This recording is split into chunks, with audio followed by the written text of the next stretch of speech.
They like the chaos. They like the chaos. So when you're able to chaos, let that chaos reign with chaos, let that chaos reign with chaos, let that chaos reign with must reign.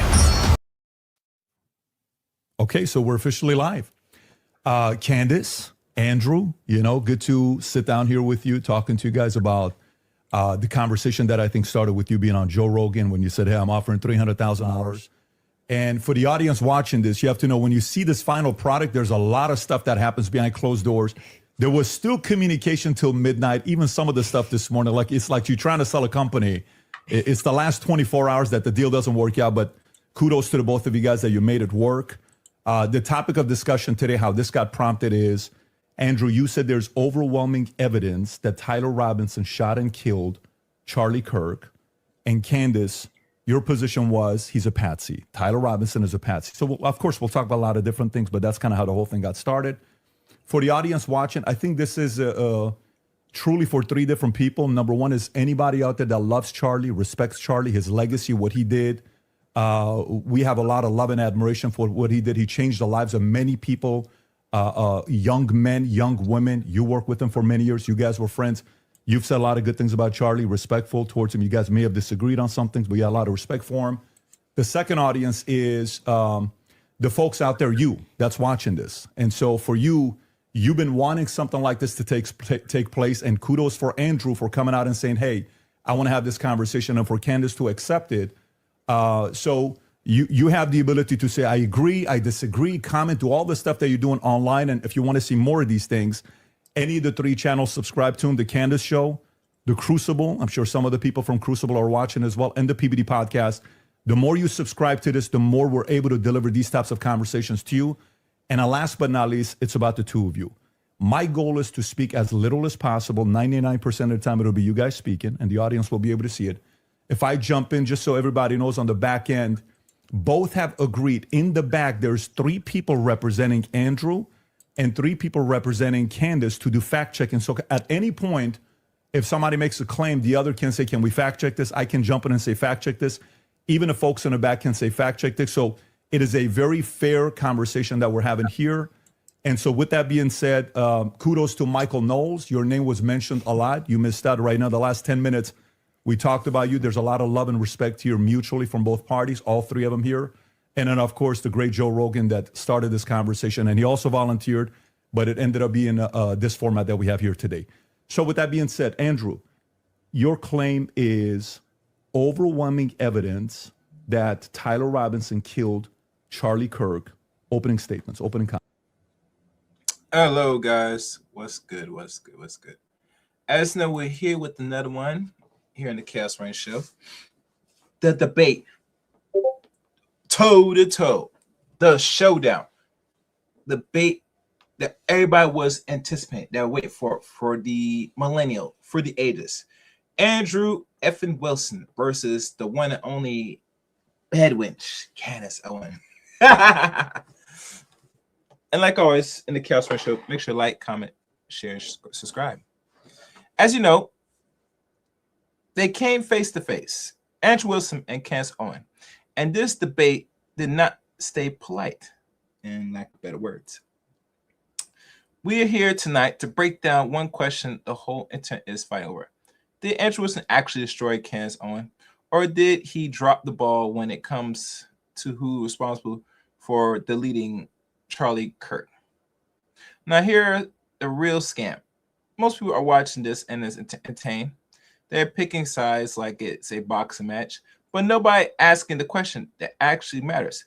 What does this debate tell us about how this system works? And that's some things, if I can get into it, depending on how long the stream is, we could probably look into. Candace came with arguments. Andrew came with facts, but only one of them was telling you the whole truth. And only those watching the chaos are going to see it. We're breaking this down, and like always know, and y'all know the rest. So no further ado, I'm not gonna rant. Let's listen to the conversation at hand. Like, comment, share, and subscribe to the channel. Let's go. Comments. Sure. And what I mean by overwhelming is I just find it very convincing. I think that's what most people mean when they say overwhelming evidence. So I have a brief opening statement. On September 10th, 2025, Charlie Kirk was murdered. Many of you already know a lot about the events which occurred after Kirk's death. You remember the ghoulish laughter, celebrations, and madness we saw from leftists all over, from TikTok invasions, debates, posts on social media, destruction of memorials, and things like this. Within weeks of Kirk's death, a cottage industry began to form, peddling various alternative theories on how he died. What special interest may have killed him, what nations were involved, and was our own government one of them? Because this was the first nationwide traumatic event in Gen Z's lifetime, the demand for answers was severe and palpable. The leading theory from the conspiracy verse is that Israel worked with the United States government to murder Charlie Kirk. Within a day or two of Kirk's death, Ian Carroll claimed that Israel killed Charlie Kirk, and the conspiracy caught on like wildfire. This theory was built on one misleading piece of evidence, that in his final days, on or around September 8th, Charlie sent a text message reading, "Jewish donors play into all the stereotypes. I cannot and will not be bullied like this, leaving me no choice but to leave the pro-Israel cause." This was sent in the context of a platforming dispute regarding Tucker Carlson. From this scintilla of misleading information, it was speculated that Israel killed Charlie Kirk because he would have successfully opposed the Iranian war. Now, that's a fun theory, and who doesn't like a good, fun conspiracy theory? I like them. But there is no evidence that Israel actually killed Charlie Kirk. And if Candace has some, I'd like her to actually show it to me. I'm open to suggestions, but to date, there hasn't been any. There is, however, tons of evidence that a leftist killed Charlie Kirk, just as Charlie feared they would. I believe Charlie Kirk, and I have the receipts. No, I didn't have a dream where he came to me and told me that the left killed him. No, he didn't come to me a dream and say, Candace Owens betrayed him. That never happened. In fact, I don't need dreams of any kind because I hold in my possession never before seen messages from Charlie Kirk to his security team on September 9th, 2025. I'm going to share the message with you today, which is the first time this information's ever been publicly revealed. On September 9th, Charlie's security team wrote to him, "Yes, law enforcement has been fully supportive and agreed to a security plan and posture. Tomorrow's event will be covered by both my team and the campus PD. If additional support is required, patrol units will be available. I have 11 on site." Charlie responded with this, "Okay, great. Remind them that they are there for one person's security only, because I'm somewhat worried the left is trying to kill me." That was a message sent September 9th.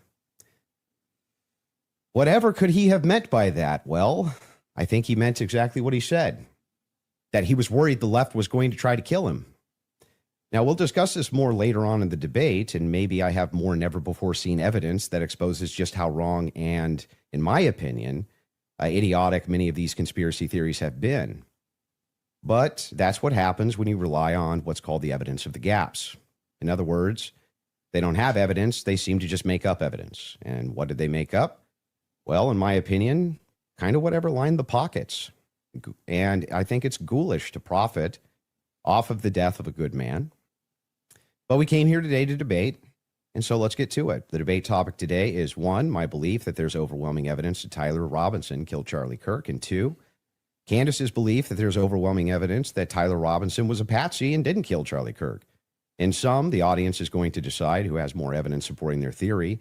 My theory is that the state is correct that Tyler Robinson is the killer, at least based on evidence so far, and Candace's theory that Tyler Robinson is not the killer and he's a patsy set up by the feds. To be clear, this is not a question of reasonable doubt. If it was reasonable doubt, and that's all it was, and that's all Candace was proffering, I wouldn't even be here having the debate with her. It's fair to have doubts, as the trial has yet to occur, and the state hasn't even begun to try to prove their case beyond a reasonable doubt, but Candace makes a more forceful claim.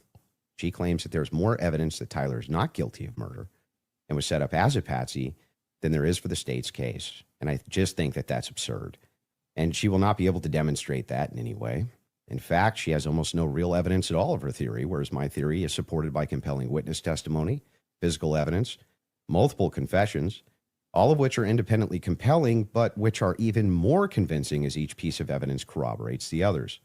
You'll notice the term overwhelming was included in both theories. This is because Candace demanded I defend my use of that term, which I think is fair, in describing the evidence against Tyler Robinson. She, on the other hand, only wanted to defend her theory as merely viable. That is, until I showed her clips in which she said she believed the evidence of her theory, that Tyler Robinson's a patsy, was supported by overwhelming evidence. Only then did she agree to defend that position. Regardless, we're both defending the claim that there's overwhelming evidence on our side, so it's worth defining that term. When I say the evidence against Robinson's overwhelming, all I'm saying is that I mean that as of right now, I find it very convincing. I see almost no evidence at all, only speculation on verified claims and suggestions of things that could merely be hypothetically possible. Dreams, vibes, feelings, things like this. Almost done, by the way. I have no problem defending the state's case and welcome Candace bringing up any challenges she would like. But if I'm honest, the reason I was willing to pay the $300,000 for this debate was to finally have a chance for someone to demand Candace be held accountable for the unbelievable theories and claims she's been making. Candace's investigation is indistinguishable from a leftist operation. She couldn't be doing more damage to the right if she were trying. She uses her considerable platform to relentlessly attack one of the most influential conservative outreach organizations for young people, and she's making a mockery of the online right-wing commentary class. She's harming Republicans in an election year by dividing them. She's attacking the very organization Charlie spent his life building, and she's attacking the people he loved, including his wife. And it cost me $300,000, but today I hope that she finally answers for some of that. Thank you, Andrew. Candace? Did you get it out of your system? I did. Okay, great. Well, I'm not going to waste time with the preamble because I think I just want to get to the substance of the debate, and we'll just speak to the audience. I've obviously had an audience since we've been covering this case. People know that there was a personal friendship between me and Charlie, and diminishing the pursuit of something that makes sense regarding what happened on September 10th. By throwing it to, this is just people who are conspiracy theorists. These are people who are just trying to generate clicks. I don't think that people should be satisfied by that. I want people to remember that it's important to think. We've been lied to by the government a great many times over, just the last couple of years, if you just think of the things that we've learned about our government.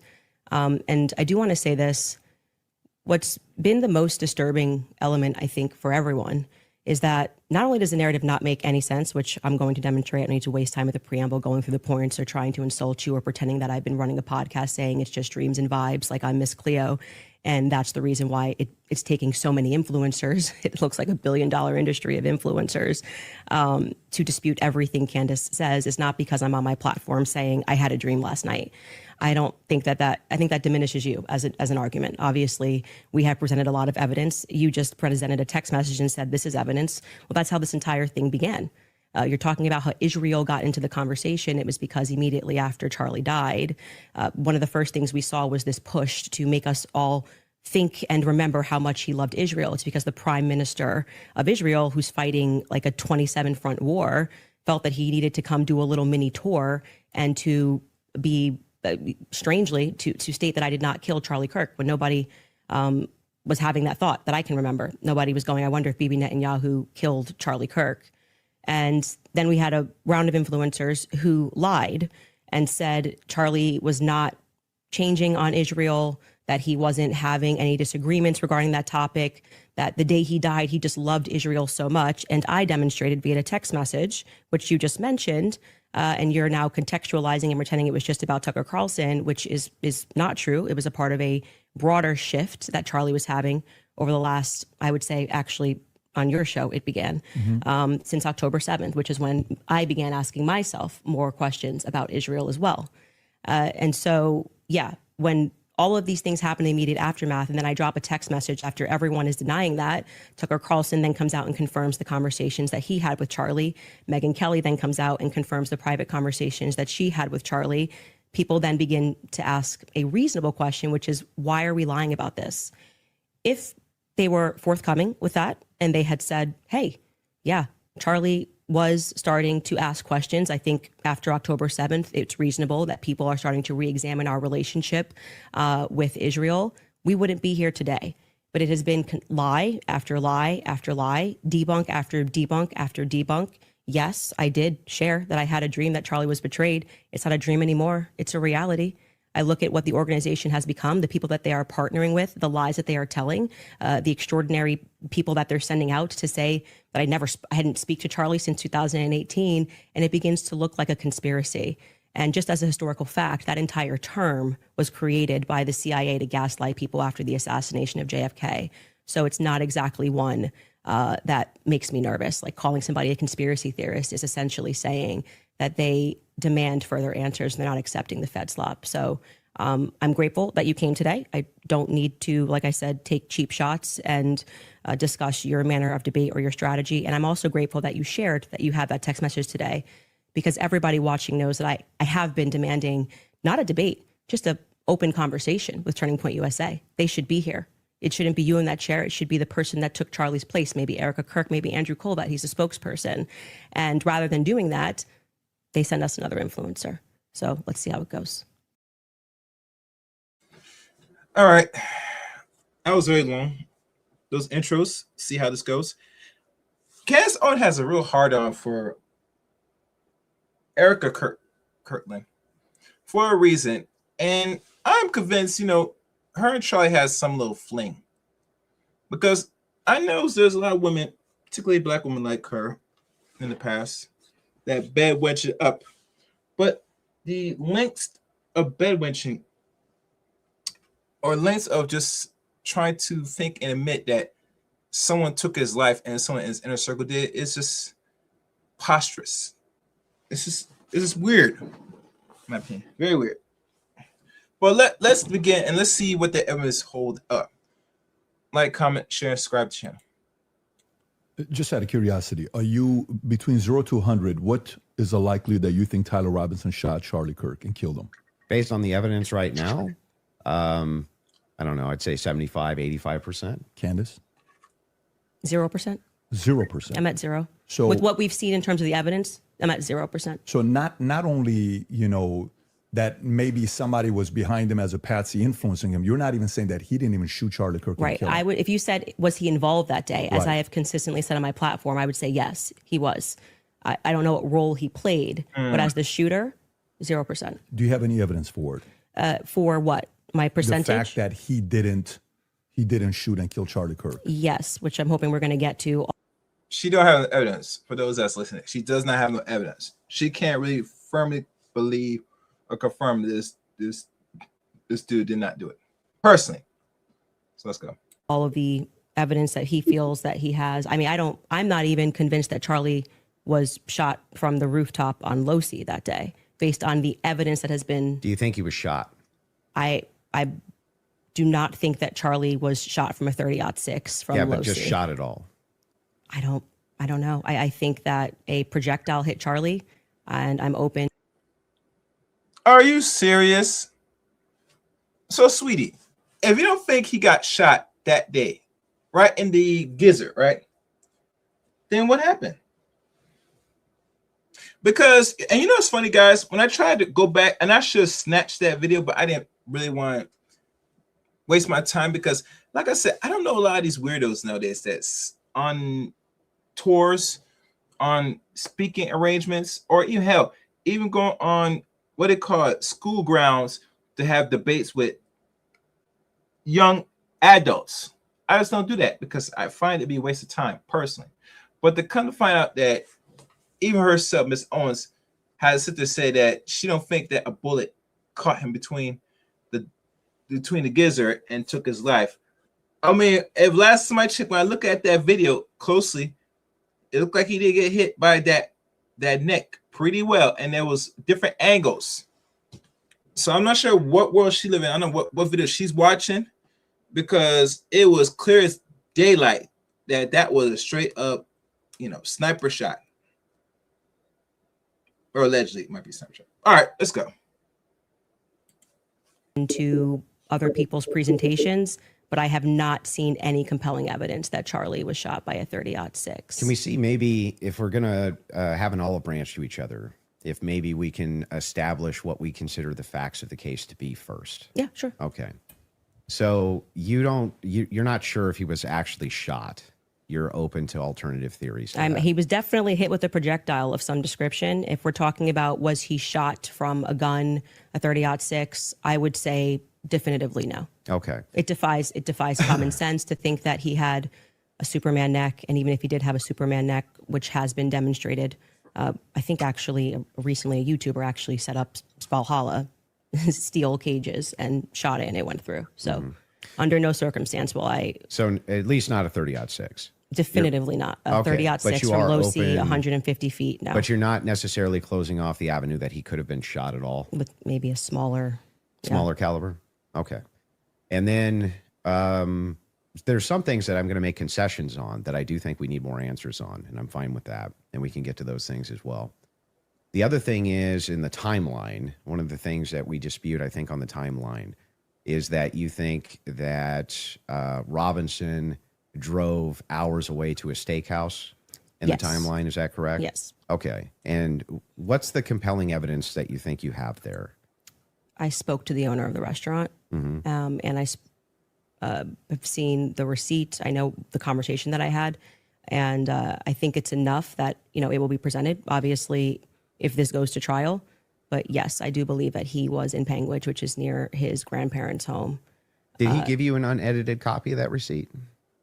I have seen an unedited copy of that receipt. It was not given to me from the owner. But I want to, before we get into like all the timeline stuff, I want to address what you think is evidence so we can keep this on par with what your claim is. Since Well, I think that that's a piece of evidence that's in dispute, and that's why I'm. yeah, but because if we're not trying to get establishing to the whether there's timeline- overwhelming evidence that Tyler Robinson did this. Yeah, So if you whether want to then use starting the first, with if you want to use the first part of that for the internal critique, yeah, for you, we should that's go fine. over the actual Okay, evidence that so we feel. The first reason that I think it's compelling evidence is that Tyler Robinson's rifle was found near the crime scene.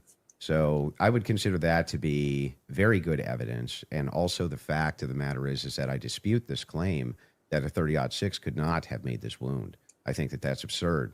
150 grain Remington core lock absolutely could shatter when it hits the neck of any human being. When you say that there's some steel neck and it's a smaller caliber, you have to make a counter explanation.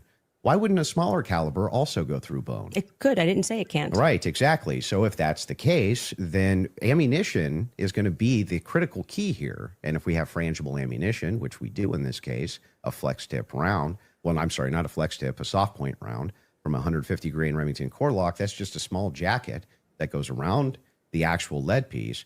This thing could have split apart in air for all we know, but definitely upon impact. And we have the medical examiner who confirms this in a summary. And my team can bring that up, the summarization, which means he would have to be a part of some kind of conspiracy as well.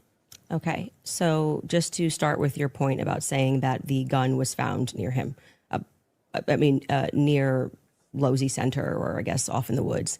That gun, did you watch the testimony? Did you watch the preliminary yeah, we hearing? covered it live. Yeah. Okay, so forgetting what the summary of the medical report was, did you watch the testimony that was given by the Caitlin Oliver, the ATF woman, Samantha Carner, any of those people who went into the science of Yes, I recall. You're talking about the bullet when they- analysis? Yeah, when they went into the DNA. Okay, so that's kind of the most relevant part. Okay. I'm not denying, I've never denied on my platform or anywhere else that a gun owned by Tyler Robinson was found near the crime scene, right? That Okay. doesn't remove, if you think somebody set up as a patsy, you could take a gun out of this room right now and you could walk out and plant it in the woods near a crime scene. I That's agree. not convincing evidence to I me. concur with the fact that that's a possibility. So that you logically possible. I think, have said on a platform that you were a gunsmith. Mm-hmm. Okay. And for how many years? many years. For many years. Mm-hmm. You also said that you were an Army sniper. I wasn't a sniper in the Army. Okay. And I never said that. by the Sorry, way. your wife tweeted that you were an Army sniper. Yeah, I don't know. Like 15 years ago, she said something. Does it She said change that 15 years later? She said that it was colloquial. So I Army don't- sniper is a colloquial term? Yeah, I was never an Army sniper. Okay. What did you do in the Army? Did you teach this? Then I corrected it and said you taught rifles in the Army? No, I didn't teach rifle. No, I taught rifles as a private citizen. Okay. Mm-hmm. And I was an NRA instructor for many Okay. years So, alongside my gun shop. As with your expertise, Mm-hmm. when she gave testimony on the stand, Samantha Carner, that there was dust and there was debris that was found in the gun barrel. Yep. And then when we had the person who, and this was, I believe, Caitlin Oliver, who explained painfully about the DNA, the prints. Well, let's start with a point at a time. I'm not done. You said something, so I'm going to finish my thought, right? You don't want to do a point at a time? No, well, sure. If you want to respond to, Well, but I want you to start respond to with 2 the points. debris. I want you to start with 2 points. Okay. Dust and debris in the gun barrel. Yeah. Secondly, the fact that there were 5 sets of prints, 5 plus actually by the end of the testimony, 5 sets of prints for which we already had the woman who worked for the FBI forensics testify that above 2 prints, if you're taking a sample, it's no longer a science, right? She testified that when they took the sample of what was on the trigger, they saw 5 plus prints. And among those 5 plus prints, Tyler Robinson's was the most degraded. So I would like you to explain how Tyler Robinson's prints could be the most degraded when she said, actually, you could have DNA on something that you've touched. You could have DNA on something that you've never touched. And to get DNA degradation, they've looked at pieces, items 20, 40 years on that don't have degradation. Yet Tyler Robinson's prints, amongst 5 plus other prints, were the most degraded on that weapon. Yeah. So let's get into all 3 of the claims. First, with debris. When it comes to debris, firing rifle doesn't always blow the debris out of the barrel. Okay. So You think there could be debris and dust. Yeah. He just fired the weapon. Sure. Okay. Not only that, he left it in a forest. Now, I don't know if you agree with me, but if you leave a rifle in a wooded area, it's also possible that debris could get in that way. But I'm not even sure that that's what the case is. I think it's far more likely that you fired the shot, it just didn't blow all the debris out, and it often doesn't. You'll find this if you take Grandpappy's dirty rifle and it's all dusty inside the bore and you go fire it, you'll often look down the bore and there's still dust. Okay. Happens all the time. Okay. And the prints? Yeah, so the prints, we don't know all of the details on just yet. We do. It was excruciatingly long testimony on the prints. We don't, because they haven't gone to trial, so we don't know on the print front. But Tyler Robinson's DNA was on there. You made the claim that Lance Twig's DNA was on there, and it was not. Well, when she gave the testimony, no, hold on. First, let's go to your first point, because that's wrong. We can get a fact check on that. What do you mean we don't know until it goes to trial about the degraded prints? She testified, and this is the person who took the prints. Yes, but the problem is that inside of this particular testimony, you agree with me that there's going to be much more of the DNA analysis during the trial, right? But you also would agree that her fact is not going to change, that among the prints, his was the most degraded. So I'm asking you to address that. How could that be possible? Let's give it, let's just grant this for a second as a possibility that his fingerprints were degraded. It's not a possibility. It's a fact. The person who took hang it. on. I'm just granting it for the sake of argument. You should grant it because it's a fact that so she now, presented. So now it's granted. So what? What do you mean, so what? Yeah, so what? What does that prove? It proves that if his prints were the most degraded amongst 5 of them, you're going to have to explain how that's possible if he's the one that recently fired the weapon. Yeah, so wait a second. You're saying that it's an impossibility that if his fingerprints are the most degraded, I'm telling you to explain it. You're the gunsmith. Well, so wait a explain second. How would a gunsmith give an analysis on fingerprints or DNA? Do you think that I work in a DNA laboratory So with your fingerprints? answer is I don't know. You can just say you don't know. You don't have to. But I did. No, you said so what? Yeah, so say, I don't know. I actually don't have an explanation for that, prove, Candace. Though, is my question. Well, I think that what it would prove is that it is a more viable theory that people who had stronger prints on the gun may have used it more recently. Did they say who else had fingerprints on the gun? They named Matt Robinson explicitly. Okay. And this was a part of the testimony where she was speaking about how they got samples of elimination samples from the home of Amber Robinson, Matt Robinson, and Lance Twiggs. Those were the 3 names they named. So are you saying that Twiggs Would you like me to fingerprints? finish my statement? I just want to make sure I'm clarifying. I'm trying to finish the answer, but it can't be clarified until the answer comes out of my mouth. Okay, So go ahead. This was a portion of her testimony where she was explaining how they got elimination samples from the home. And she named Matt Robinson, Amber Robinson, and Lance Twiggs as the elimination samples that she was using. And so she explicitly said, some of them, so we can assume 2 out of the 3, their prints were found on the gun. She explicitly named Matt Robinson as someone who had prints on the gun, and then said there were 5 people that they had taken that sample from. And again, what's also relevant here is the earlier testimony, which came from the FBI forensics analyst, I believe it was on day 2, where she said that when you're using those mixtures and those samples and you get up to 5+, it's really hard to make any sort of a determination. So both of those things are relevant. If you can't explain why his prints are the most degraded and you're saying he is the shooter, it's not really a so what. It's an open-ended question that people have a right to pursue. It's not a conspiracy. It's actually proof of my claim that there is evidence that he was set up as a patsy. That wouldn't prove anything about him being a patsy. It said it's evidence to support the claim that he could have been set up as a patsy. So this is why I said earlier, so what? Because even if it's the case, this doesn't have an explanation for it yet. That doesn't actually give you any evidence in your corner for Tyler Robinson being a patsy. Okay, hang on. I didn't cut you off, right? You would need to actually explain how this would demonstrate Tyler Robinson. This is tied into Robinson being a patsy. Are you claiming that these fingerprints were Lance Twiggs or that he had any DNA there? I'm saying that it could be Matt Robinson, it could be Amber Robinson. That sort of information is going to come out during the trial. How would that tie into the idea that he's a patsy? Yes, though? because if his is the most degraded prints and the information that I shared on my platform is true, that this gun was given to Tyler Robinson as an heirloom. I had conversation with members of the Robinson family, Twiggs family, both of them. You know, like I said, we're not just dreaming. And if we're having those conversations and they told me that that gun was only given to Tyler Robinson because it was a family heirloom. Okay, so it was his grandfather's gun or great-grandfather's gun. Okay. I don't remember the difference. I don't remember which one it was. And so he got it because he's the firstborn. So, but he's not much of a shooter, is what I was told. And so he has this because he inherited it, essentially. So if I get something from my grandpa and I put it up on the shelf and I own this, you could see that could be. How do we get to the patsy part? You don't let me ever get to the end of the sentence. So how could we get to the patsy part if I can't get to the end of the sentence? I'll wait patiently till we get to so the that patsy could be a part. reasonable explanation as to why there was dust in the barrel, because he doesn't often shoot this weapon and he is indeed a fisher. And it could also be a reasonable explanation for why we have Matt Robinson's prints on this. Obviously, Lance Twiggs, even if he has prints on things, they live together. That doesn't really mean anything. But that could demonstrate that somebody took his weapon and put it somewhere. His prints are the most degraded. Somebody else's prints, there's more presence of somebody else's prints.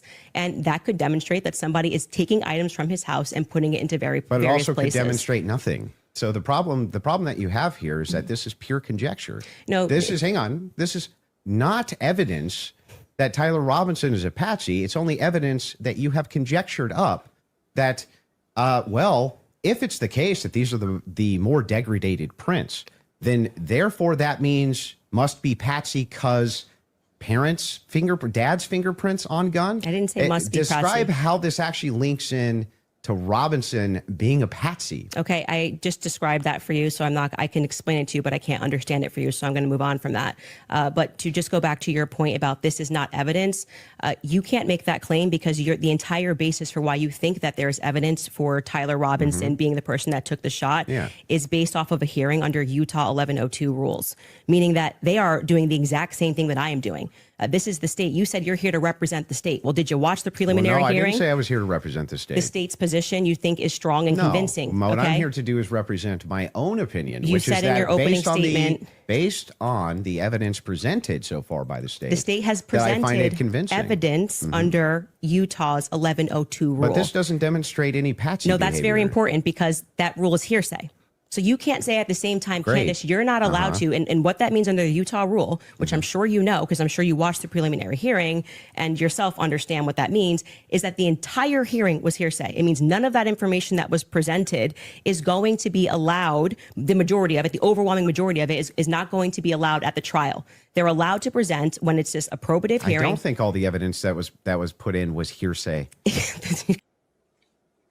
Yeah. I don't think that it was a hearsay as well. But like I said before, man, Candace claimed that this young man didn't do it. I mean, baby, you don't really have a leg to stand on personally.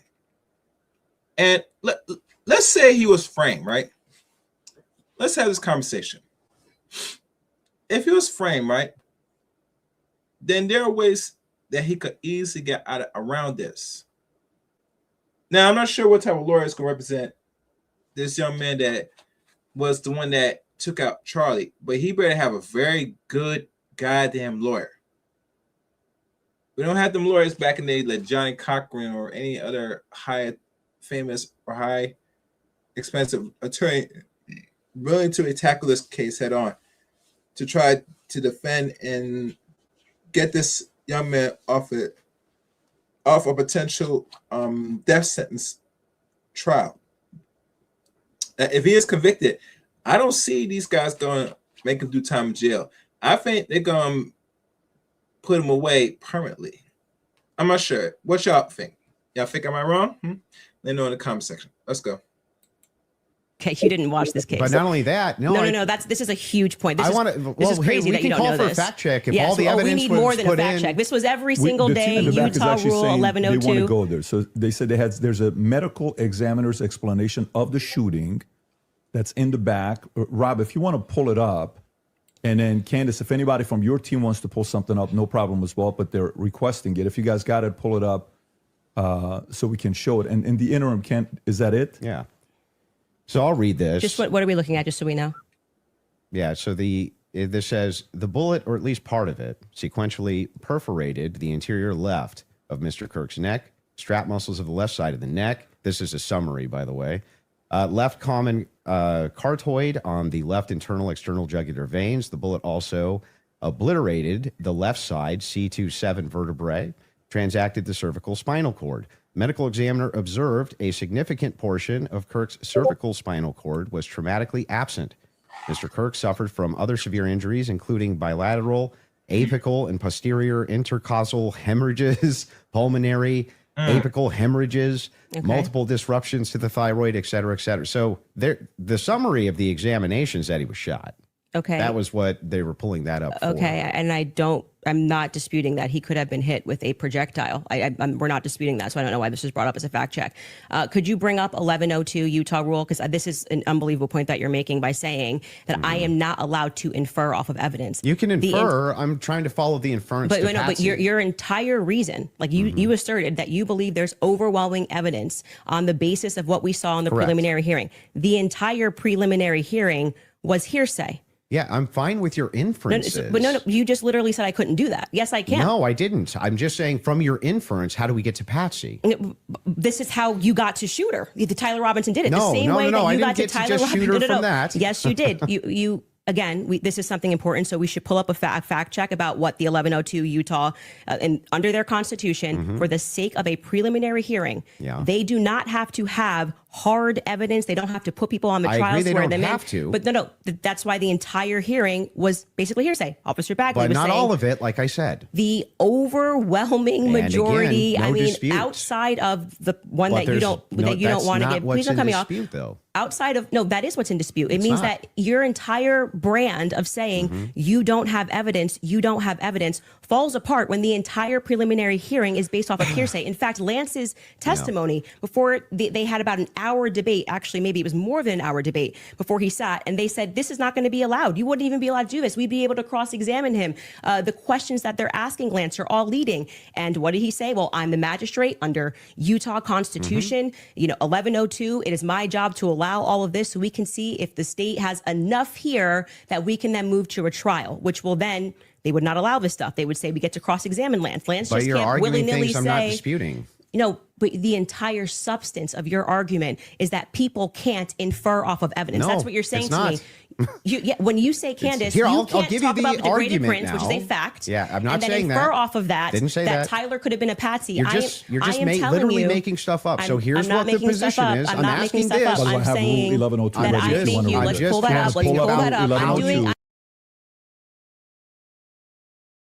I hope the moderator could get this in order. Cause now it's getting very much, and I'm looking at it, I'm noticing it. It's giving vibes of it's getting personal, and that's not where you want it to start treading personally. Like I said, she in her heart she believes, she has this weird feeling, and this is why my issue with when Andrew should be careful with when he's debating these women. He needs to keep these ladies real and tell them say, no, we do not go by feelings. What do you know? What does your thoughts say? Avoid feelings, emotions also. They lead you astray. they will confuse your logic, your rational mind, to what you're saying or your what you're comprehending. Avoid feelings, gentlemen and ladies, of all costs. I don't want to hear the word feel. Feel is a very weak word. I want to know is I don't know, I know, I think this is what it is. Other words besides using feeling, because when the thing that comes to mind when I hear any person use the word feel, they're going for it's telling me that they are not sure themselves. They go by what they feel in their gut or any of that thing. And I heard rumors that people said you always trust your gut feeling. In certain scenarios, maybe, but in regards to having intellectual conversation, no, you don't trust your gut. All right, let's get going. I had this laid out. I am Get there doing from the exactly what inference. the state did. I am Okay. looking at a piece of evidence, and I am saying. But you're not showing me how you get there. Can you from the describe to inference. the audience what Rule Yes. 1102 So means? this, just so everybody who's watching this at home understands what I am saying, even if he doesn't. What Andrew is arguing is that I don't have the right to extrapolate from Never a made that fact argument. like Just making it up. Just purely making it up. I'm asking based on Andrew. based on Can I your show my evidence? You inference. just showed yours. Reliable hearsay. You'll get a chance. Reliable hearsay in criminal preliminary examinations. The entire preliminary hearing that you just saw was on the basis of reliable hearsay. And what that means essentially is the people who are making the statements can just say, Patrick told me that he did this on Monday. Patrick's not here.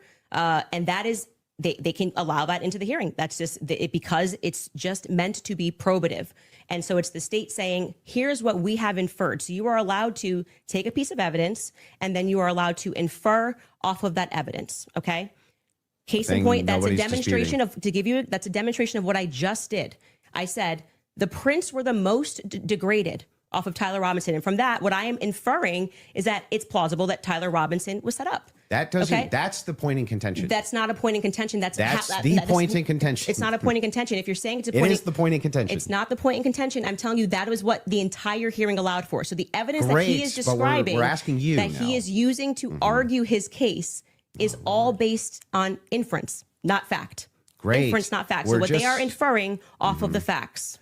So again, we're going to take this, and I'm just going to even grant it because it's irrelevant. I'm asking how you get to the inference that even if you dispute that piece of evidence, that means Patsy. I'm looking for the logical chain for how you get to that inference.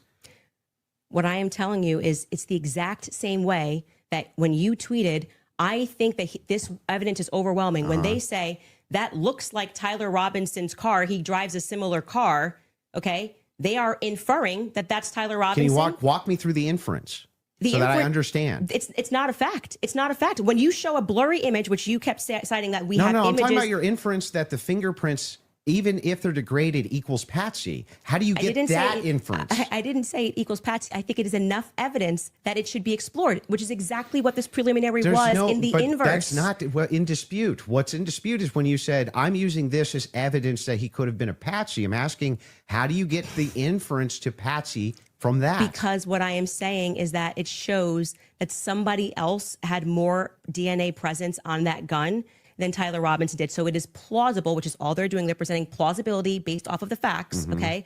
It is plausible that somebody just took his gun and put it there. That's it. Is there equally That's how it works. and is there equally 100 other plausible explanations?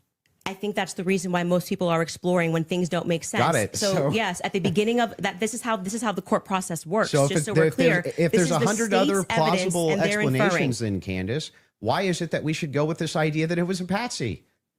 I'm not saying that we should go with the idea that it was a Patsy. I am saying that there is. I thought that was the whole defense, your whole claim No, today. my whole claim was that there is more evidence that he is set up as a Patsy. How does that equal evidence of Patsy? I don't know how many times I can say this. Like I'm saying that I am using the exact same mechanism that you are accepting for some reason in the Utah courtroom. Yeah. Right. To say, I'm going to look at the evidence and I'm going to infer an alternative theory. So you just saw the states and you're accepting it. And they have not presented any concrete facts. You listed on your own Twitter that what you found to be convincing was something that looked like his car pulled into the driveway, a blurry image. No, I didn't. The standard white guy coming up the steps that could literally be anyone. This never happened. Can we get a fact check on that? Can we pull up his tweet where he goes over I the didn't say four? that's what convinced me. When you actually didn't say it's what convinced me, but you said this is the evidence that you found to be overwhelming, and you named, I believe, actually 5 things. I think you said it was his car.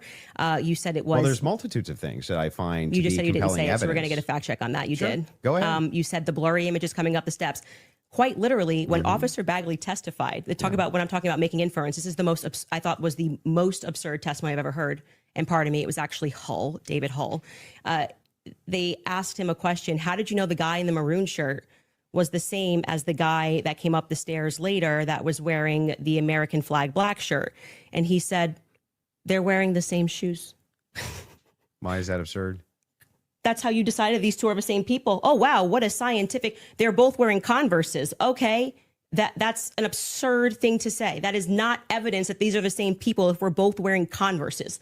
That was what he said. That's what flew on the stand. But I still don't understand how that would be absurd. If somebody, it's an absurd thing. For instance, if somebody were to change their clothes but keep the same shoes on, wouldn't you utilize the shoes to try to track that person? If The they were changing idea their that on a clothes? college campus, 2 people wearing this totally different outfits, but both wearing Converses can't happen is such an absurdity that I don't even need to argue that. I'm just going to let people deal. Why is it absurd? Just concede that point. Obviously, it's an absurd thing to say. I'm not I know sure, these are the same people because they're both wearing Converse. Yeah, I'm not sure if in context that's what happened. But It even is. if it You is, can get a fact check on it. But even if it is, again, And it was if Hull. we're utilizing inferences, whenever we're dealing with logic and we're dealing with making a logical inference, we're going to take the entire collaboration of evidence and then we're going to make inferences from that.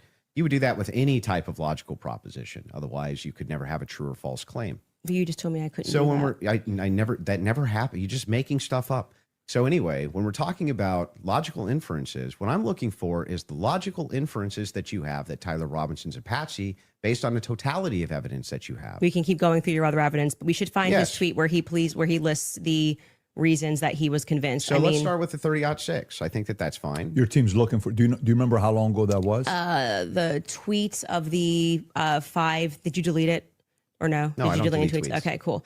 I just look for. He said Unless I it was his misspell. car. It was his. It was the car, and it was definitely the staircase photos, and it was when the trial was going on. Okay, she has it. Perfect. If you got Skylar has it. If you want to pull it up so we can see it. Somebody said, so give me the clear evidence right here. I want you to provide it right here. All I heard from the investigator was, we believe this to be Tyler Robinson. Is belief something you go as a fact? You wrote the car pulling in. That's a totally blurry image. Robinson getting out of it. You have no idea if that's Tyler Robinson. The fact that he is seen 4 other times on camera, the fact being just a standard white boy with brown hair was seen walking up staircase. The DNA on the roof, we should discuss that. And on the screwdriver that he left behind, it's overwhelming, man. Yeah, but that's not an exhaustive list. Well, just so we're clear, you did tweet it. But it's not an exhaustive. Yeah, well, but just you 5 said seconds ago, you should concede. You said I only said this one thing and said that was overwhelming, actually. That's not what I said. It is. You could even pull Patrick, your did own I clip. say that? Can you fact check if that was said or not? I did not hear her say So the this. thing that's funny here is we still aren't getting to any of these inferences. So Why are you pivoting? so but that- just say well, you were I'm wrong. not. I'm It's cool gonna- to just say I was wrong. I I can say wasn't. it. I'm not wrong. So back to the tweet aspect here. It was really funny. That's not an exhaustive list of why I find it. I didn't say it was exhaustive. I just said you said it. And on top of no, you didn't. You said that I only said this one thing and then said based on that it's over. Well, I didn't. You didn't mention that I mentioned the screwdriver, DNA, all of these other things. You never mentioned any of that. So no, you're actually incorrect there. But on top of that, moving over to the actual evidence itself. Are you Yes, I'm okay. Anyway, back to the ask evidence if you're itself. okay. Yes, Actually, I'm fine. I'm glad you're asserting that you're But okay. I wasn't worried about your health. I'm just but saying back to that I this. just said you tweeted this. You said no, I didn't. We got a fact check, and now you're just going to gaslight me and pretend that I There's said no gaslighting. It wasn't exhaustive. There's no I never said that. I just said you did There's say this. Zero gaslighting. I didn't say you couldn't have said more, Yeah. but I would like to address what you this said is in your that tweet. time. If this is how you want to spend it interrogating my position, you can do it that way. I'm just addressing what you asserted on your Twitter was the hard evidence that convinced you was overwhelming. That's literally That's your debate not what claim. you said. That's not actually, in fact, what happened in that exchange. I was here for it. So what's your position here? Yeah, so my position is that based on all of the evidence, which has been demonstrated, at least all the evidence to my knowledge, that I am actually not seeing Anything that's compelling is an alternative theory. I'm not seeing anything which is convincing me of something otherwise than what the state is presenting as evidence. That's my position, if Okay. that's what you're asking me. So just going back to what you did actually tweet, is it fair for me to ask questions about that? That's Is that the only tweet you're going to ask me about? Well, we're addressing your claim that the evidence is overwhelming, and this is a tweet where you listed what you felt was overwhelming. I think that's fair, but not right? I feel like sure, that's fair, but not exhaustive. Just so you know. And I never said it was Okay. exhaustive, Go even though ahead. you said I did. Sure, whatever you want. But yeah, so going back to that, all of that, as you say to me, well, Candace, why are you addressing and making inferences off of the testimony? No, I never asked you why. You're making inferences. I asked you how, with the inference you made, you got to the conclusion. Okay, so I would like to know how you got to the conclusion, and I'm just going to throw it right back at you because for some reason fair. you permit yourself to do it, and that's what I'm demonstrating is that you permit yourself to do it, and then you say when I do it, it's a conspiracy, right? No. How are you able to infer off of blurry staircase images that is Tyler Robinson? Yeah. So in that particular case, It's a very interesting question. How you could tell? You can't, chick. You can't. And usually we should not assume. But by the looks of when they snatch up the dude, the only thing they had in regards to, I guess, place him under arrest or convict him of anything is the alleged weapon that took Charlie Kirk's life. So let that sink in. Let's go. Oh, guys, if you want, subscribe to the channel and let's have a conversation in the chat room. Let's go. what you do is you take that evidence, you combine it with other evidence. So it's not just that Tyler Robinson is seen in the staircase. Why are you calling him Tyler Robinson in the staircase? That's what I want to get to. Yeah, because, I mean, we'll just use this. If you don't agree that that's Tyler Robinson, then you would just have to humor me. Okay, we have one person in the chat room, and 1D Forever said it's not him. Okay. Forever, if it's not him, do you think that the United States government or whoever, I guess, Candace said might be behind it? I know she want to criticize or she want to point the finger at some people from the Israel state had some involvement, that they're the ones that pulled the fatal bullet trigger on Charlie Kirk. I'm looking forward to hearing from you in the response to this one. Let's go. I think it is, so I'm using the name. But why do you think it is? Because you make everybody, you that's call them literally conspiracy what I'm trying theorists. to explain to you. Okay. So if you're asking for my inference why I think it's Tyler Robinson, is because Tyler Robinson said in his text messages, you'll be able to see me on security footage at the campus. Said it in his own messages. On top of that, twigs, yes, you can pull them up if you want to fact check that. He did say. On Yeah, I top would. of I'm that, sorry. I actually think I really did miss that. I'm not saying you're wrong. I don't remember him saying you're going to see me in. I'm in footage. paraphrasing, Can but we it was pull that close up? to it. Yeah, If I you don't- may I have think it, that's By the not way, right. pull it up. Twigs himself said that he You're had gonna see me on the staircase? he had some maybe a tiny bit of doubt, but it sure looked like Tyler Robinson inside of this various surveillance footage that he saw. So Lance, sorry. Hang Go on. ahead. You're Hang right. on. So there's multiple reasons why it is that I believe that that's Tyler Robinson, not just because of blurry footage. Did you have a dream? Just kidding. No, it's because I combined multitudes of evidences. Okay, so let's address those multitude of evidences. The first one we're working on a fact check on because I do not ever remember him tweeting. That's me in the stair. I mean, or Well, he didn't texting. tweet it. Texting Yeah. that's me in the staircase. I think that I I didn't say that. I said I literally didn't. What I said is that he texted over, "You'll be able to see me in footage at UVU," and I'm paraphrasing, but that's what he said. Yeah, could we get a fact check on that? You The can find second it. thing you said was Lance's testimony, and actually what Lance says is, I'm not 100%. I agree. But in terms of what he wears, again, pointing out the absurdity, he wears Converses, he wears sneakers. If his boyfriend is not 100%, I'd like to understand why Andrew Wilson is overwhelmed by it. That's what I'm trying to get to. And lastly, I would like to remind you that Lance's statement would not be permitted. This was a huge part of the preliminary hearing, that they were leading. All the questions that were asked of him were leading, so they would be struck down at the actual trial. And also, I would like to remind you that he got use immunity for that. Use immunity. I understand. Which means That happens, by the way, all the time in these cases. and I'm wondering why it particularly happened for Lance and this testimony. And I would also like to point out that something that's remarkable about this, again, leaning to my perspective, that Lance has a lot more, which I have said many times, Lance has a lot more involvement than the feds are letting us know. I think more is going to come out that either. because they interviewed him on September 11th. And then for whatever reason, just ahead of what was supposed to be slated as the preliminary hearing, which was initially supposed to be in May, they bring him back to do this interview, which in my opinion should have never been allowed. And I actually agree with the defense that it's a violation of his constitutional rights not to allow them to have cross-examined him. But I understand Utah 1102, do what you do. It's all hearsay. But to allow it in that way for him to just be able to also have use immunity, knowing that he's not going to get in trouble. He could literally get up there and lie about anything, and he's not going to get in trouble because the use immunity was given to him in April, I believe. April 28th is when they gave that testimony to the defense. I think they shot it in like April 20th of 2026. That is not compelling to me for somebody who has use immunity to give a testimony and to say, I'm not really sure, but definitely like he wears jeans and stuff.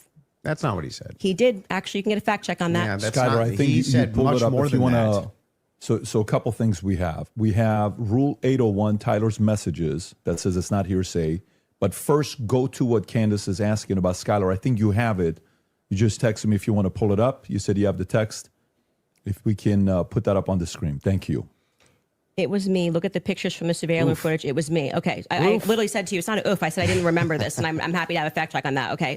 I didn't call for the fact check saying you're wrong. I literally said I don't remember that from the Well, time I'm just saying to you, like, I'm trying to be concise for you. And then also bring the 801 that you just said. What was the other one? Yep, the 801, Tyler messages saying it's not hearsay, if you have that as well. There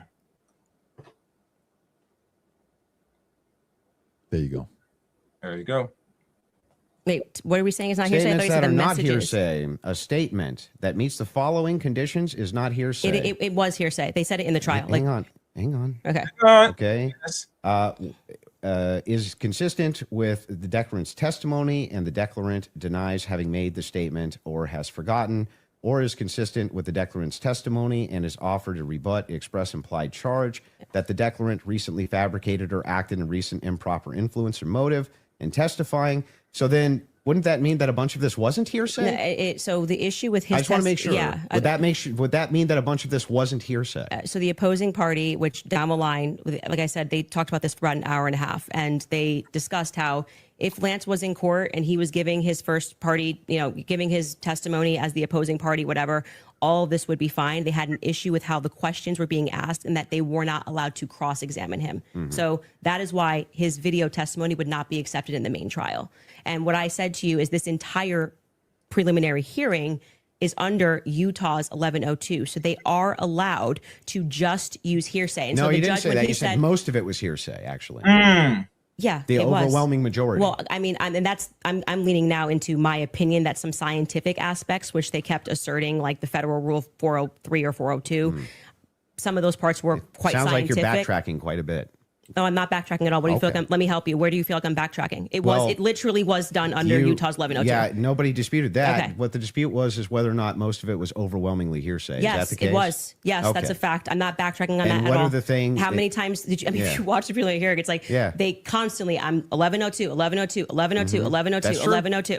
And the reason for that is because it's allowed. I'm not saying it's illegal. It's allowed at this stage, but I'm just reminding you that when you're going to sit across from someone and your claim is going to be, where is your hard evidence? This is what I heard and I agree with what I'm watching. You are watching the state put on a hearsay preliminary hearing, and all of those things are not going to be allowed, right? Even when they got into witness statements and things of that nature. There's a reason why they swear you in and they say, you swear to tell the truth, the whole truth. Did you, write this statement? So it's the overwhelming majority of what you saw was hearsay because other people were representing other people's statements. They were saying they had conversations. We don't know where it came from. All allowed at this stage. Okay. But it's hearsay. So but even a lot of that stuff may not fall under hearsay under what we just read, right? But the evidence that you're speaking about, like when you say that we're going off vibes, you don't know Tyler Robinson. Okay. His boyfriend is not 100% it was him. So I'm going back to your points that you made that this was overwhelming evidence for you. That doesn't make sense to me. Well, overwhelming just means you can't convincing. consider another option that there could have been hang another on. Do you white agree guy with me wearing that Converses on campus. Yeah, do you agree with me that I said that what overwhelming means to me is that it's just very convincing to me? Yeah, and I find it to be completely unconvincing. And that's fair. I understand that I you looked can at those find- blurry photos that they presented and said, your statement on right now is that Yeah. He's wearing Converses, and he also like that's just But crazy these aren't to me. the evidences that I find the most convincing. Well, you said that in your Twitter. That's not the only thing I've ever said on my Twitter about this case. Right, but the question that was asked of you was pretty direct. Yeah. Right. What did you and find this to is be? not an exhaustive list of all the things Well, that I that's find not what you said in the convincing. tweet. You can tweet longer too. It's not like we're limited now to 240 characters anymore. Wait, so anything that I tweet and all other tweets that I've ever made are now excluded because I used the word overwhelming in this one. Well, they even wanted- though all of this information I've said so publicly over and over and over again is what informs my position guys. for why I'm convinced on the case. That's bizarre to me. I feel like this is Andrew versus Andrew. Somebody asked you a question. What are the points that you find to be the most overwhelming? And you answered. You mean from that day, from that particular day of the hearing that I was responding to? Okay, this is something you find to be more overwhelming? Let me ask you that question. Yes, okay, that's what what I do you? was saying, Okay, go ahead. yes. Go on. What do you find to be more overwhelming? Yeah. Can we do this? Do we want to get into it, or do we want to do a quick ad break? Are you guys good to keep going, or I'm fine to keep going, but we can would also. you like to take a quick break? Doesn't or matter to me either if way. we're going into a different topic, that may be another 30 minutes, 40 minutes. I don't want to stop you Yeah, guys in the middle let's of it. end So it what on would you what like you to find do? to be more overwhelming. Yeah. So if we're for me, it's the confessions, the text messages, all of that is what I consider to be, from my opinion, that's the most convincing for me. Okay, we should discuss the text message confessions when we get back, if you'd like to. Okay. I think that's a good idea. Let's go back into the text conversation you were having, right? Okay. Let's stay there, and then we'll go into the cross-examination stuff in about 30 minutes. Okay. That sounds fair. Okay. So yeah, I used basically three pillars for the totality of the evidence. Okay. So if you want to know exactly what those three pillars are, this is going to be the testimony with the text messages and the confessions. This is going to be the physical evidence, and this is going to be the totality of the summary of the case. Okay. So right now we're focusing on one of these pillars in my defense, which is fine. I understand that I have to defend my claims as well. So when we're talking about the All right. Make sure you guys like, comment, and share, and subscribe to the channel. Now, D Forever writes, it is hearsay because he's not saying he physically saw him there. No one is saying they saw him on campus. Good. Good. So, a funny thing, D Forever,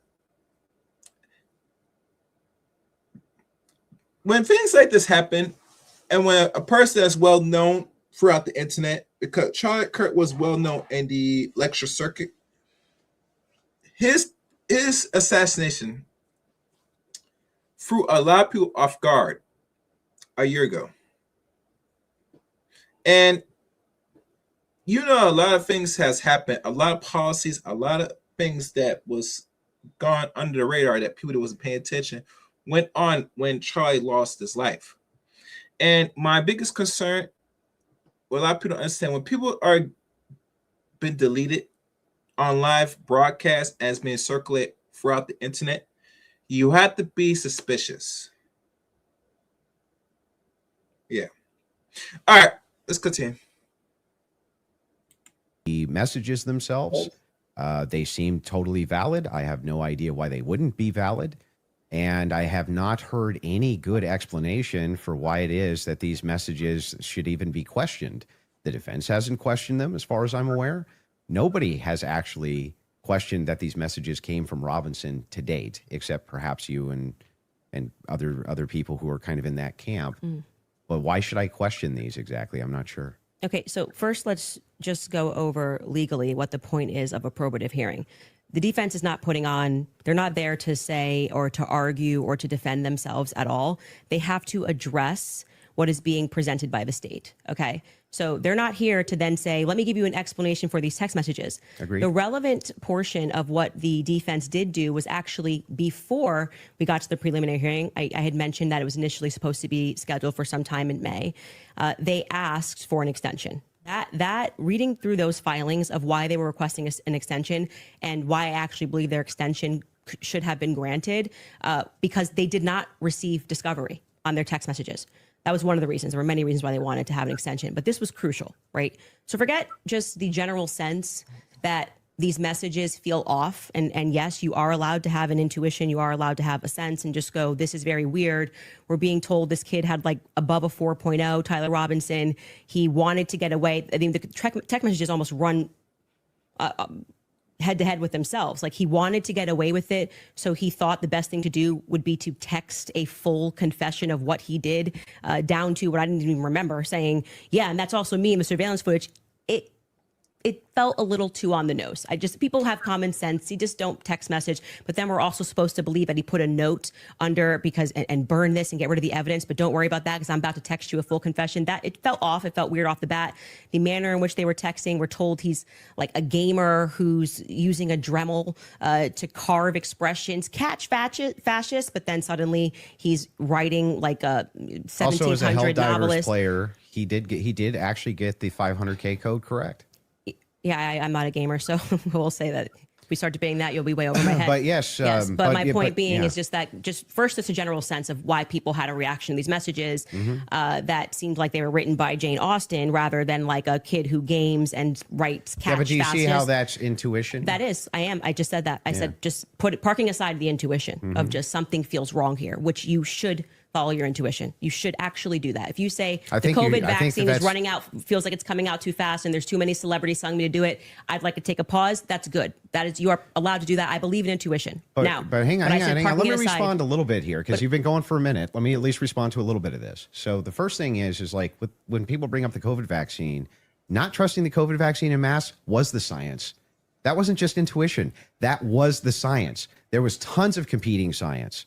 Now they try to suppress it. That's true. But there was tons of competing science for why you shouldn't take a risky mRNA vaccine and masks and things like they this. Kept telling us was 100%. Now, when you're talking about intuition, though, when you say trust your intuition, I'm actually giving a different message.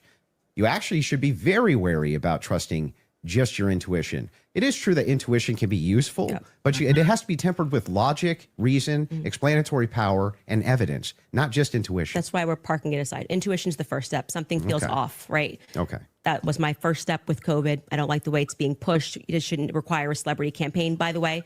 Another element of that is why people don't feel good about the Charlie thing. Why do we have so many influencers saying things? It's over. Why are you guys all using the same adjective? Can you switch it up? I'm overwhelmed. Like, chill. Like, you could say, I found some kind parts like compelling. I think this should go. Like I found some parts compelling. Maybe we should, see at the trial. That would be kind of. Don't you think Fed slop's a buzzword for the counter industry? But everyone on the same day of watching this trial, which was, I would say, not overwhelming at all. Nobody came in medium, right? No one came in like there were some interesting aspects. This was a little suspect. But I do think it's enough to go to trial. They all came in like they were passing away and we're going to die from being overwhelmed. Well, they're trusting their intuition. Okay. Well, actually, in that scenario, they're looking at the preliminary hearing and have a reaction to it. It wasn't their intuition. But like I said, parking aside, just getting to the substance, parking that aside, aside just a general intuition that sometimes might be second messages. Then we look at the filings, which came from the defense, and they were requesting an extension saying, we have gone to the prosecution and we have requested all of this stuff in discovery. Yes, you are saying that you took Lance's phone, okay, and that you collected his phone on September 11th and that you sent it off or whatever. You took a picture of the text messages and we are being given these text messages to review. Crucially, Kathy Nestor said, I have not even been given access to my client's phone during this hearing. She said, I haven't even been given access to my client's phone. She can't tell you, as a part of their discovery request, it's not enough to say to me, Candace, I just got a text message from Candace, and I say, I didn't send that text message. Maybe that's what her client's saying. We don't know because we're not at the trial, right? Maybe he didn't send those messages. Could there be someone who logged into his Discord? Could there be someone who logged in to his Apple? George could be sending text messages right now. We are married. He has every login that I have. And remember, he's up for a death sentence. So if I'm able to sow reasonable doubt with common sense, he may come during the trial and when they actually have to address these points, say, I did not write those messages. I was here. Lance, my boyfriend, was logged into my phone, logged into my Apple ID and my iCloud sending messages. I know that we have the capability because my husband does it. He has the capability to send messages from my phone. It is not convincing to the public when, for whatever reason, the FBI combined with the SBI, it was not the prosecution's fault. They made that clear during that hearing, would not allow them that discovery request to be able to see where did that message come from? Because you're saying my client was here, right? I want to know if that message actually was generated from his iPhone when he was waiting to retrieve his, rifle, hoping that the pooch doesn't have a bad sniffer, like just weird messages. I want to make sure that, yes, it was actually him. He was holding his phone and his boyfriend didn't just log in to his computer when he was home. Lance was his boyfriend. That is a crucial fact here. That discovery was not met by the time we got to preliminary hearing. So I remain unconvinced by these text messages. Just as you feel convinced by them, I feel unconvinced by them. Okay. So then the idea here is the reason that you don't think that these are valid text messages, and you don't, right? It has not been proven that these messages are valid, and they don't sound valid to me. Mm-hmm. I don't think anyone, even if someone was selling like a, I don't know, pot on the corner, would be smarter than to write a full-fledged confession.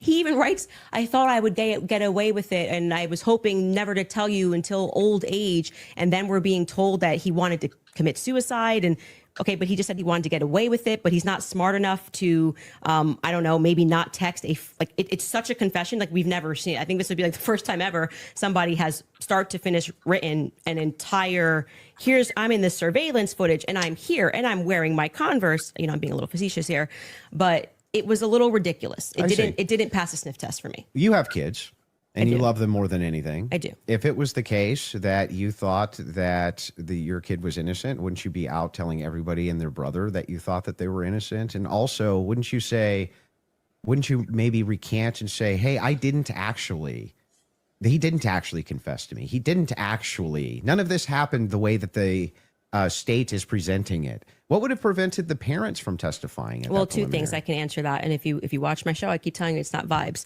So right after the shooting happened, Lance Twiggs, the FBI put him into a safe house they paid for.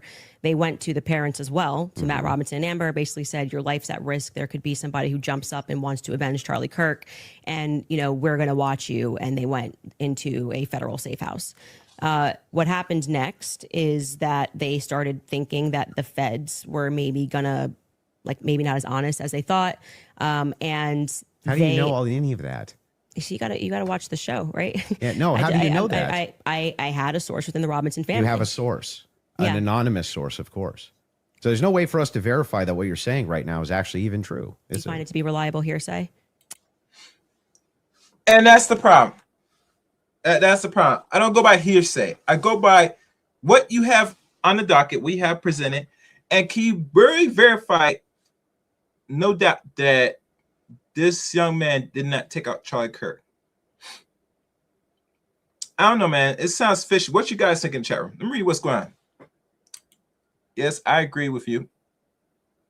Then a new person writes, let me see if Google, I'll read it anyway. Google did not accept it, but I'll read your comment anyway. Dude should stick to dunking on. I'm gonna leave that alone. All right, let's continue.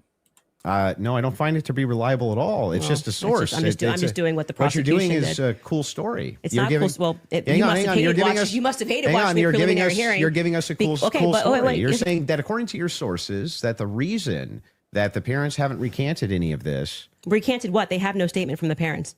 Wait, I just want to make sure that if it was the case, it was being reported in mainstream media that your father came to you and said, hey, is this you? What's going on here? And then he and one of his buddies took you in where you turned yourself in. You wouldn't go out and be like, no, that's not what happened. That isn't what happened, though. You're just wrong on this. Okay. Maybe I'm paraphrasing. What am I wrong on? What is sorry, just so I'm clear, where is your evidence that the parents turned him in? Well, no. I didn't say that. You said there's the mainstream media? I said with a sheriff friend. Yes. But the father did confront him. The father confronted what? Tyler Robinson. And where did you learn this? That the Tyler confronted confronted that's part him? of the official documents. Our fact checkers can pull that up. But yes. And as we continue, we got more people watching. You guys get the like button. Likes are free. Let's circulate for the algorithm. Let's get everybody into this. Let's have the conversation. Do we have any Candace Owens fans in this chat room? Do we have Andrew Wilson? I hear from y'all. Please, guys, let me know in the chat room. Please. Let's go. But I'm saying, but when you say official documents, do you mean you saw this on CNN or you saw this play out in the hearing? No, this was one of the things that I went through and fact check pre-debate. Are you talking about like the charging documents? I think it was it could have been in the charging documents, but we can pull them up. No, and yes, are you disputing this? Do we have that on the back to pull it up? 'Cause I do can know- already tell you what you're talking about, the charging documents, because this go is ahead. where we had to figure out where this story came from, because everyone was operating under the assumption that Matt Robinson turned him in. Until we got to the preliminary hearing and we understood, like I said, even for that, when you are charging someone, you can use hearsay. It's all probative, right? Sure. Nothing. So they didn't have statements. It's not like Matt Robinson, even though he was interviewed that night. Amber Robinson was interviewed that night by a Fed, separate rooms. Tyler Robinson was interviewed by a Fed. They did not produce statements saying, my son did this. I believe my son did this. But what happened was they did interviews, but also the crucial person here who you just brought up is Mike Mitchell. Mike Mitchell is the biggest unknown in this entire case. Everyone keeps saying they heard from Mike Mitchell this, they heard from Mike Mitchell that. So when the person wrote up the report that night, and it was Brian Davis who wrote up what became the charging document, he after they transported Tyler Robinson from the Washington Sheriff's County office up to, I think it's Salt Lake City. I think it was 4 a.m. in the morning that they got up there. He then writes the what becomes a charging document. So he's basically saying, we all spoke to a bunch of people and here's the information that we got, right? We've not seen that.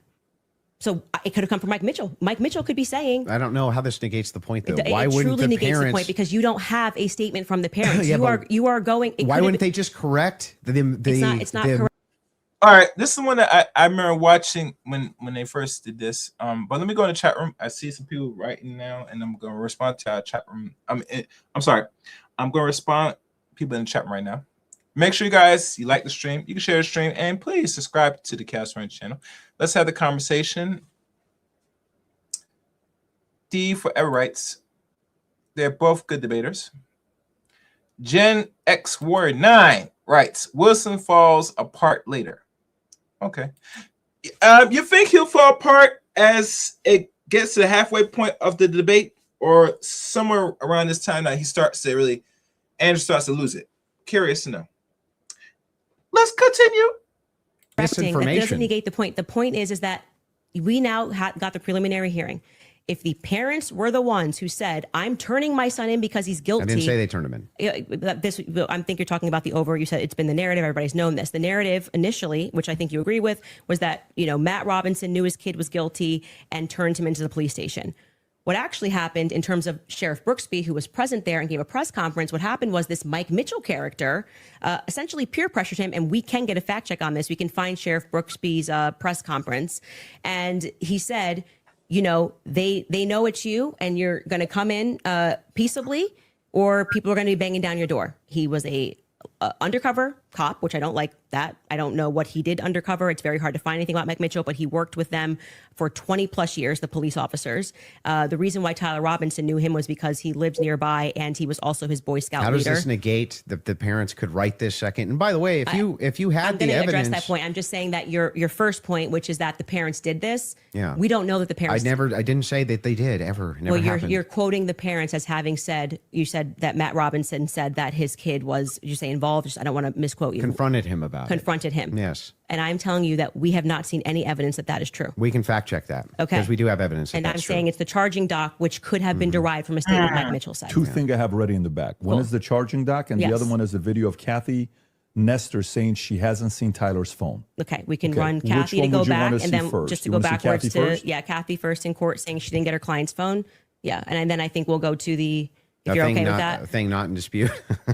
These are all things that I'm not even disputing. Okay, so we don't And have to show it. We never get to the thing that I am disputing. Well, I was just providing an answer. We were coming back in from a break because you were talking about the text messages as something that you felt was concrete. So it was just my rebuttal to you that it's not concrete because they haven't had a chance to actually answer that. And she didn't even get to see her client's phone. So that's effectively, again, the state saying these messages are real. You don't get the discovery on these messages just yet. She will during trial. They will actually get Don't you discovery on think the that messages. would make their case fall apart if it was the case that they weren't able to actually pull the data off the text messages? Do you think the prosecution would go to court with fabricated text messages? It's called winners and losers. They may not be fabricated, but by the way, as what they are saying, like I said, if there was somebody logged into his phone, they may not be fabricated. That's the point. So let's get to the they just let's could get be to somebody the else. parents fact check. Yeah, so I was saying, I believe what you're talking about was derived from the charging doc, which was signed off by Brian Davis. Let's pull it up. Let's see if that's correct.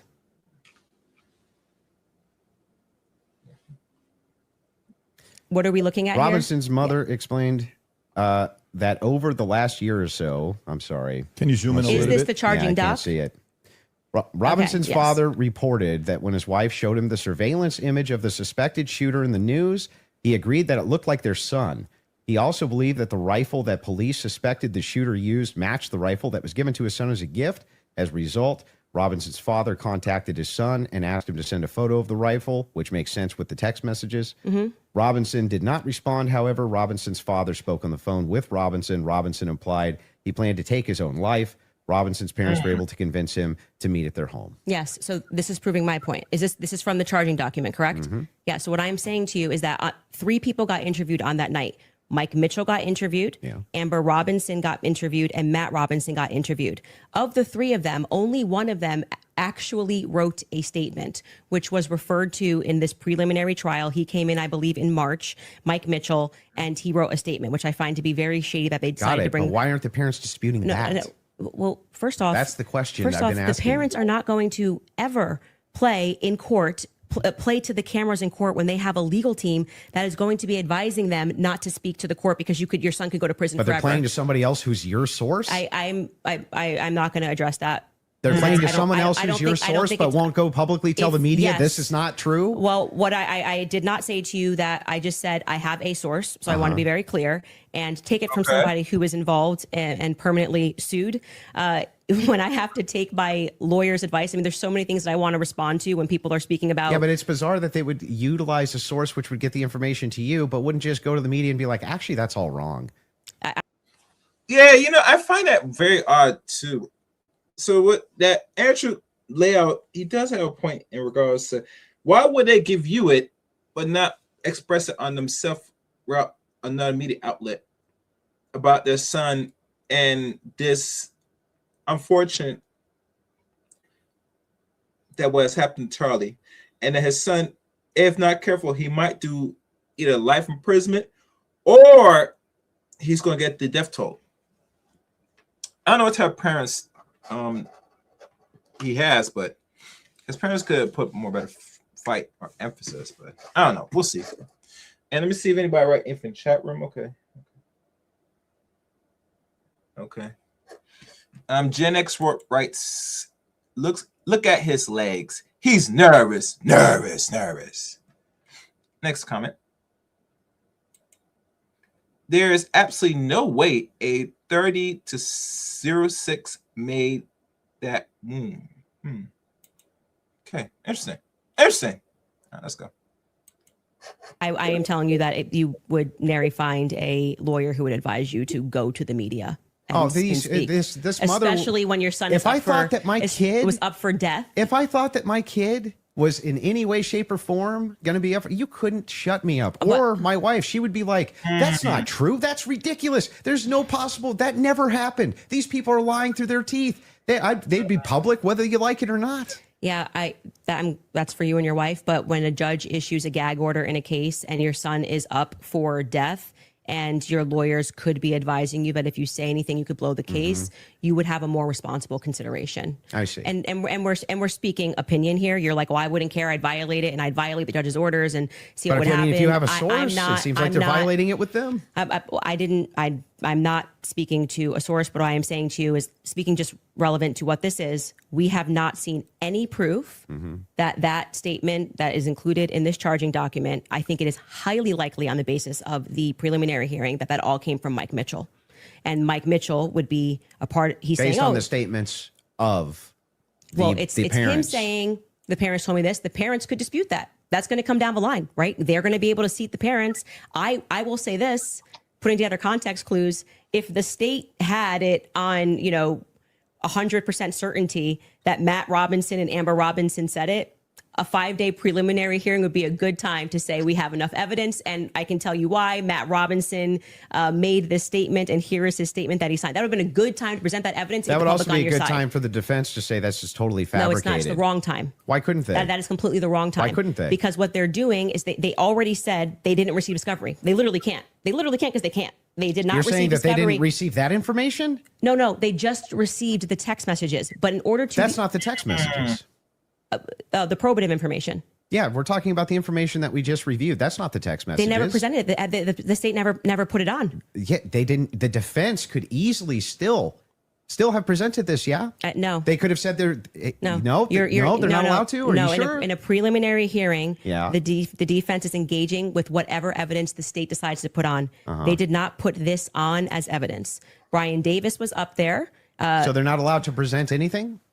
They're responding to the state's I'm asking, evidence. are they allowed to present anything? They are allowed to say, Like if there was a conspiracy that they could prove right then and there, would they present that in one of these hearings? no, it wouldn't be the right time for that. I disagree. I think It's that not they disagreement. I think You're- that they not only could do it, but they would do it. In fact, when I talked in depth with my attorney, they said that's exactly, if you had actual evidence that there was fabrications by the feds, that's exactly when you would introduce that. So when in the document that they filed yesterday or a couple of days ago, the appropriate, like what you're doing at this stage of the hearing is the state is saying we have enough evidence Yep. that we think this needs to go forth to the trial. Hence the reason that there's this extraordinary, we allow hearsay because it doesn't really need to be perfect. It can be enough that we feel like we can move forward, right? And okay, I disagree with that in general when somebody's rotting in prison, but whatever.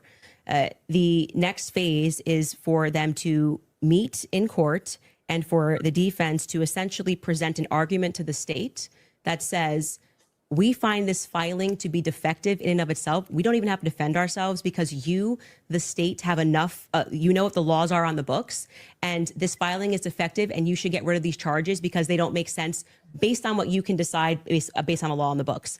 So then that's why they then file the dismissal, right? So in the dismissal, what they're doing is they are engaging, and this is what was widely misinterpreted. well, yeah, they're engaging as though as it's a hypothetical. If this is Yes. hypothetically Yes. true, then So they're X. saying all of yeah, these but charges. I'm not disputing any of that. So that's what you're asking why you're saying, could they no, just what put I'm out- asking specifically is like, who could shut parents up who are like, no way, there's no possible, this never happened, this is ridiculous. They would be shouting it on CNN. They would be shouting it from the rooftops. They would be losing their minds. And you're like, nope, the gag order would be enough to keep them quiet. Not enough for them to talk to your source, but enough to keep them quiet. I think that that's quite ridiculous. But I'll even concede this whole point to you. Let's just say maybe this was misconstrued, right? There's a little bit of reason to doubt it because we're still waiting for the evidence for trial. If that's the case, then why not take the same standard for the evidence that you present? You're just waiting for trial. Well, you didn't do that. Wait That's a the reason second. we're here. Wait a second. I just want to make sure that I got this right. That's your argument to me, right? My argument to you is what? My Sorry. argument, your argument to me is that, hey, wait a second, Andrew. There's not enough here that convinces me, right? Well, that's actually my rebuttal to you is that you are saying, why are people engaging in what you term to be conspiracy theories? No. I term it to be thinking. They're just thinking because they're recognizing there are a lot of holes in these stories and that this is not strong evidence, right? This is the reason they're doing it. I'm explaining to you, this is the reason that they're doing it. I'm addressing what you view to be Yeah. overwhelming evidence. And by the way, I want to be clear, That which what convinces you're, me. yeah, well, but thus far, And this is just like, every that's- point that that you've doesn't brought convince up, you. every point that you've brought up, did you feel like this is beyond a reasonable doubt? I mean, you realize remember he's, what I said in my he's opening. going to be. It's not beyond a reasonable doubt. Mm-hmm. It's just what I find convincing is what I find overwhelming. So why are you so upset when people say they don't find it If convincing? that was the limitation of the claims that you made, if it was just, wait a second, there's a little bit of problems. There's some problems in this case that I have questions for that I want answers to. Nobody'd have a problem, actually. At least of all me. I would be the least likely person to have an issue with it, you, any of your fans, anybody saying. In fact, I've had tons of Discord calls about this. My position's always been clear. Of course, conspiracies exist. Some of them have way better evidence than others, but I've seen them myself. I know conspiracy. In fact, the federal government has hundreds of thousands of laws about conspiracies. They see them everywhere. We both know this, right? Okay. That's never what the problem is. The problem is when you make claims outside of, well, wait a second. I'm just questioning evidence here. I'm just questioning what the state's case is here. I'm just asking questions. It's when you make claims outside of that, where you claim that there's good evidence or good standards you should believe because, and then it turns out that it's all nonsense or it's wackadoo stuff or it makes no sense. And when we have a chance to cross-examine your evidence that you've presented, I'm going to show a lot of that. A lot of this conjecture that's based on literally nothing, that leads from no inferences whatsoever. Like you couldn't even infer it logically.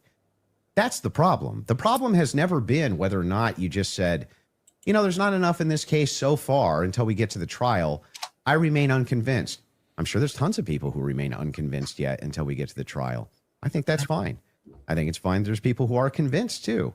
That's never been my problem. My problem is the claims which are external to that. Okay. I'm not sure I really care if you have a problem with what I think in my own spare time. I don't understand this lecture that you just gave. But beyond that, what I'm saying is that What if the lecture? state is allowed to use, I didn't this is lecture what you. this is what my problem is. You guys are not allowed. Yeah, you guys. All right, we're gonna take a break. See what's in the chat room. And much as I could deal with the babble of a bad wench. All right, let me see what's going on in the chat room. Let me look. Let me see. I gotta make sure Google accepts it before I read it. All right. Jen X writes, she's right. They have spoke publicly in case. Okay. And the next comment. Okay. The preliminary phase is set up for the prosecution. They can do so much that they can't do a trial. And that evidence was so weak. Okay. And then D Forever writes, his job here is disputing that, and he has begin to yet. Okay. All right. Y'all guys enjoying this so far? I kind of want to get y'all feedback. I think it's very much challenging. It's the debate itself. It's not bland, but I think when people expect when Andrew was able to get Candace in a room and have this conversation, they're expecting that Andrew be Andrew and do Andrew things. I think Andrew was pretty calm up to a whole hour or so of this debate. So I'm not sure it's going to get any more crazy, but let's see. Let's continue. Oh, wait. Let me see. Okay, and another comment by Gen X. He writes, think about it. They present that the evidence, and Andrew and many others are saying they are convinced. Tyler did it. Do you want people like that on a jury for a case you were wrongfully accused of?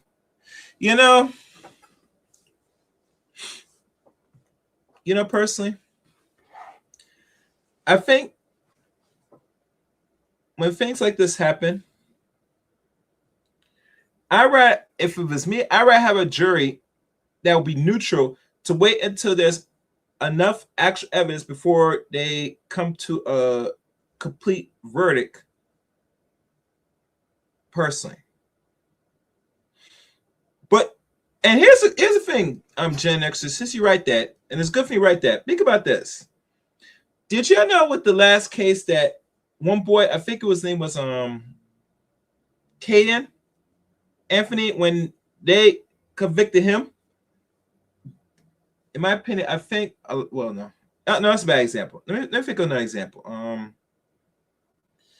Damn, I can't think of an example. I know there was one case that was going on a few years back where they told them that they didn't want none of the people that's on a jury to be consuming any social media or any information of sort because it's going to sway the decisions on the defendant that will make it hard for him to actually get a fair trial. If I remember, this was like a few years back. I forgot what trial it was again, but these are like strict rules that people that's on a jury do not supposed to do. Because you don't want to sit there and then have a prejudgment and say he's guilty. I don't care anything else. That's just me. Thank you. All right, let's keep going. How much more time? We're gonna do like another. I think it's like almost 45 minutes. Let's go. Think while it's still legal, you are allowed to do that. So, but anyway, Nobody going back to you saying I wouldn't have a problem. I think I just demonstrated pretty thoroughly that what you claim that you have a problem with is exactly what the state is engaged in at this stage. So it just doesn't make sense. That's not the case. In fact, so if people look and they say, I'm looking at the gun and I see and I'm inferring this, and someone else says, I'm looking at the gun evidence and I'm inferring that, they're both doing the exact same thing. They're not. You're just saying, I want to do it for the state. That's propositionally false. That is not I'll propositionally explain false. exactly how. it is the case that every proposition is going to have a true or false conclusion, period. That's just logic, right? It's the law of excluded middle. All propositions are going to be true or they're going to be false. When we get into when we're making inferences based on propositions. What if the story You become a can real actually come to true conclusions not with just false an idea? premises inside of a proposition. In fact, what we're talking about here is not whether or not you feel that you're convinced by this evidence. But you felt like you were Right? convinced. Sure. But here's the thing. When you ask me my reason, Andrew, why are you convinced by this? I can give you my reasons why I'm convinced by it, why it seems reasonable and rational to me to be convinced. You could even say, but Andrew, I'm just not convinced by it. If that was the limitation of your claims, we wouldn't even be having this conversation. That's why I wanted to have the conversation, in fact, was so that we could move into your actual claims that you've made, which transcend the idea of I'm just asking questions. Before we get into that, your team has one thing they want to show before you go into Okay. that. So if you want to pull that up, this is the prosecution filing showing defense had full discovery by April 1st. Oof. They did not. That's not true. Wait a second. Yeah.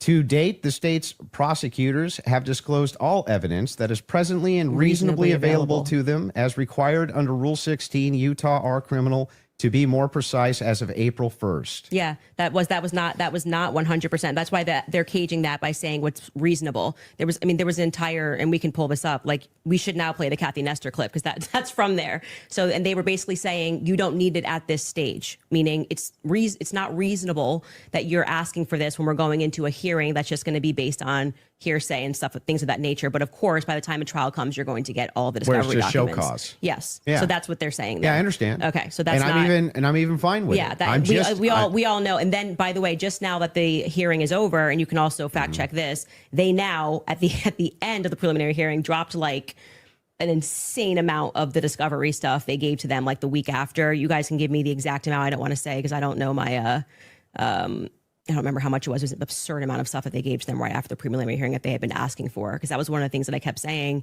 on my show is as we were watching that preliminary of the preliminary, why not just give them the stuff now so they can engage in these arguments? Because I feel like you, it's like, I want to hear what they have to say about the text messages. Why can't you just give them what they're asking for so that they can actually engage you? And it didn't happen. So, but the judge ruled that it wasn't necessary at this stage. And that was the whole point of that because it's a show preliminary to the cause. preliminary. Yeah. Yeah. Would you like to play the Kathy video? Well, he's saying he's not disagreeing, so I don't think we need There's to. no point here. There's no Okay. disagreement All right, great. that she said that. Yeah. So so I guess Yeah. the I'd like to disagreements now also- would move into the I evidences that you have stated Yeah. on the record, which transcend elements of reason. Why are we in regards having to this a case. transcendental conversation now? Because I mean, Because first, they're all because related to this your case. entire thing was about looking at the evidence, which never made sense to me. Again, because all of the evidence that you felt to be overwhelming was hearsay. That was bizarre to me. You told me that I could take as much time as I No, wanted you to can. question you on No, these but things. I'm just asking you just to lay the groundwork of what you're saying is Because you've problematic. made That many, you many decide that it trips claims. into I'll something explain. else, and I do still want to hold you for going through because we've discussed the gun, we've discussed your. And you can hold me to those things, but I yeah. would like to get into the and things we should that you've discuss said. the screwdriver as So, well. and I'll explain exactly what the groundwork is. When you make claims which pass the idea of I'm just asking questions because the state's evidence is not convincing, I think you have to answer for those claims because they are in regards to this case. You're saying, I have a claim. It is in regards to the assassination of Charlie Kirk, which is what we're talking about, not just the case of Charlie Kirk, his assassination. You should have to answer for the claims that you've made in regards to the assassination itself. You should, yeah, agreed. So if that's the case, then I would like to finally dive into some of that evidence and dive into Well, it. just to be clear, and I'm happy to have you talk about, like I said publicly, you want to engage in some conspiracies, but I said I want to make sure that we get to the substance of our debate.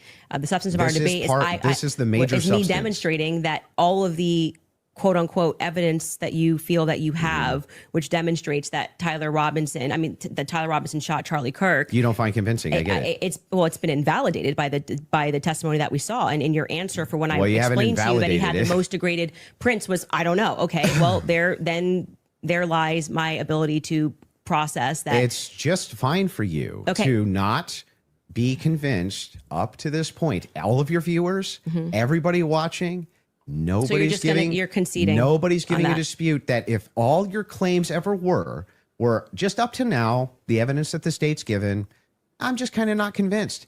That is not what's been happening. What's actually been happening is that you've made tons of claims in regards to this case and in regards to the Kirk assassination, which are far above and beyond, I just doubt, the state's theory. Okay, yeah, I mean, sure. And those are the things I that do doubt the state's theory. I also am I get welcome it. to say what I think. You know, if you want to move into opinions, if you want to talk about Erica Kirk, if you want to talk about Turning Point USA, I'd like to talk about all and of get it. into it, I'm Yeah. totally happy to do that. But I just want to say that, like, I do not feel, because I've said what's important to me is that we exhaust this topic first of our actual debate claims. I do not feel that you sufficiently have argued that the evidence is overwhelming. sorry. Candace, question for you. That What, Tyler But I am Robinson. sorry you feel that way. Candace, one question. What evidence do you need to see for you to say Tyler Robinson killed Charlie Kirk? That's a great question. So I actually expected in this preliminary hearing, actually, the inverse of what he was saying is true, right? So this is now the time the state is putting on their evidence. That's the purpose of this hearing, right?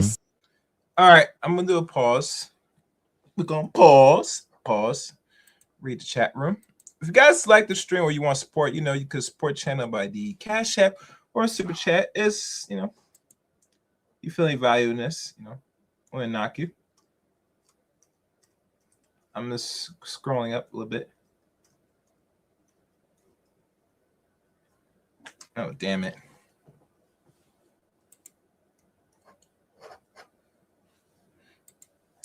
And as you guys know, I look behind front and back. Let's look what's going on in my chat room. Yeah, that doesn't sound like the phone version. Okay. Jet X writes, he is full of it. He is doing exactly what he's criticizing. Okay. D4L writes, there is not enough concrete evidence for this debate to be honest. Okay. Jet X writes, if it was a trial and the prosecution did not provide discovery, the case would get overturned. True. This is true. This is definitely true. I've seen some cases that I think with Marcel Wallace, if y'all notice that the thing with his wife is trying to criticize him the police actually threw away what the police did? They dropped the charge on Marcel Wallace about him assaulting and raping his wife from her claims because there's not enough evidence. They will drop it if the evidence is not convincing them to say, okay, it looks like it makes sense. So I totally agree with that. Next one. She's 7 months. Wait. Candace is pregnant again? Is this true? Let me Google this. She said this on her own platform? Gen Xer 9? He paid her for $300K for this debate. To be honest with you, I'm going to be fair honest before I continue reading. And I see your comment. I get it. And no, that's not him.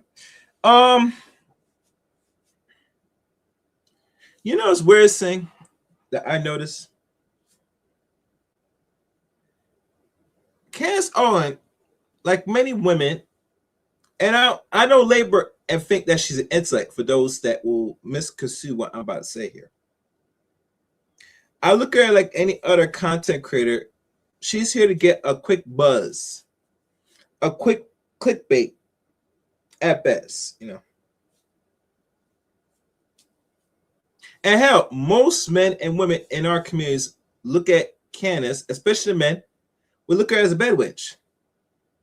Now, if she is pregnant again, I mean, she's gonna have like number 5. She's gonna have child number 4. Let me check how many kids Candace has. How many kids Candace Owens have? All right, let's look at this. Her firstborn was born in 2021, after the pandemic. Second child, daughter, born the 22nd. Third child, born November 2023. Fourth child, born 2025. So she took a year break. And now she's expecting a fifth child that's gonna be coming maybe November.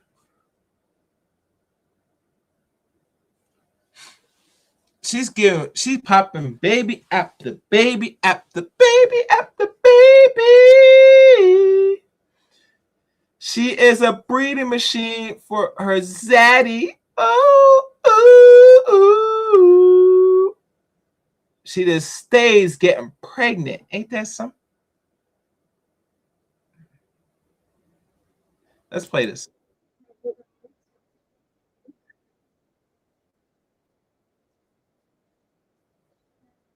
We got to get it.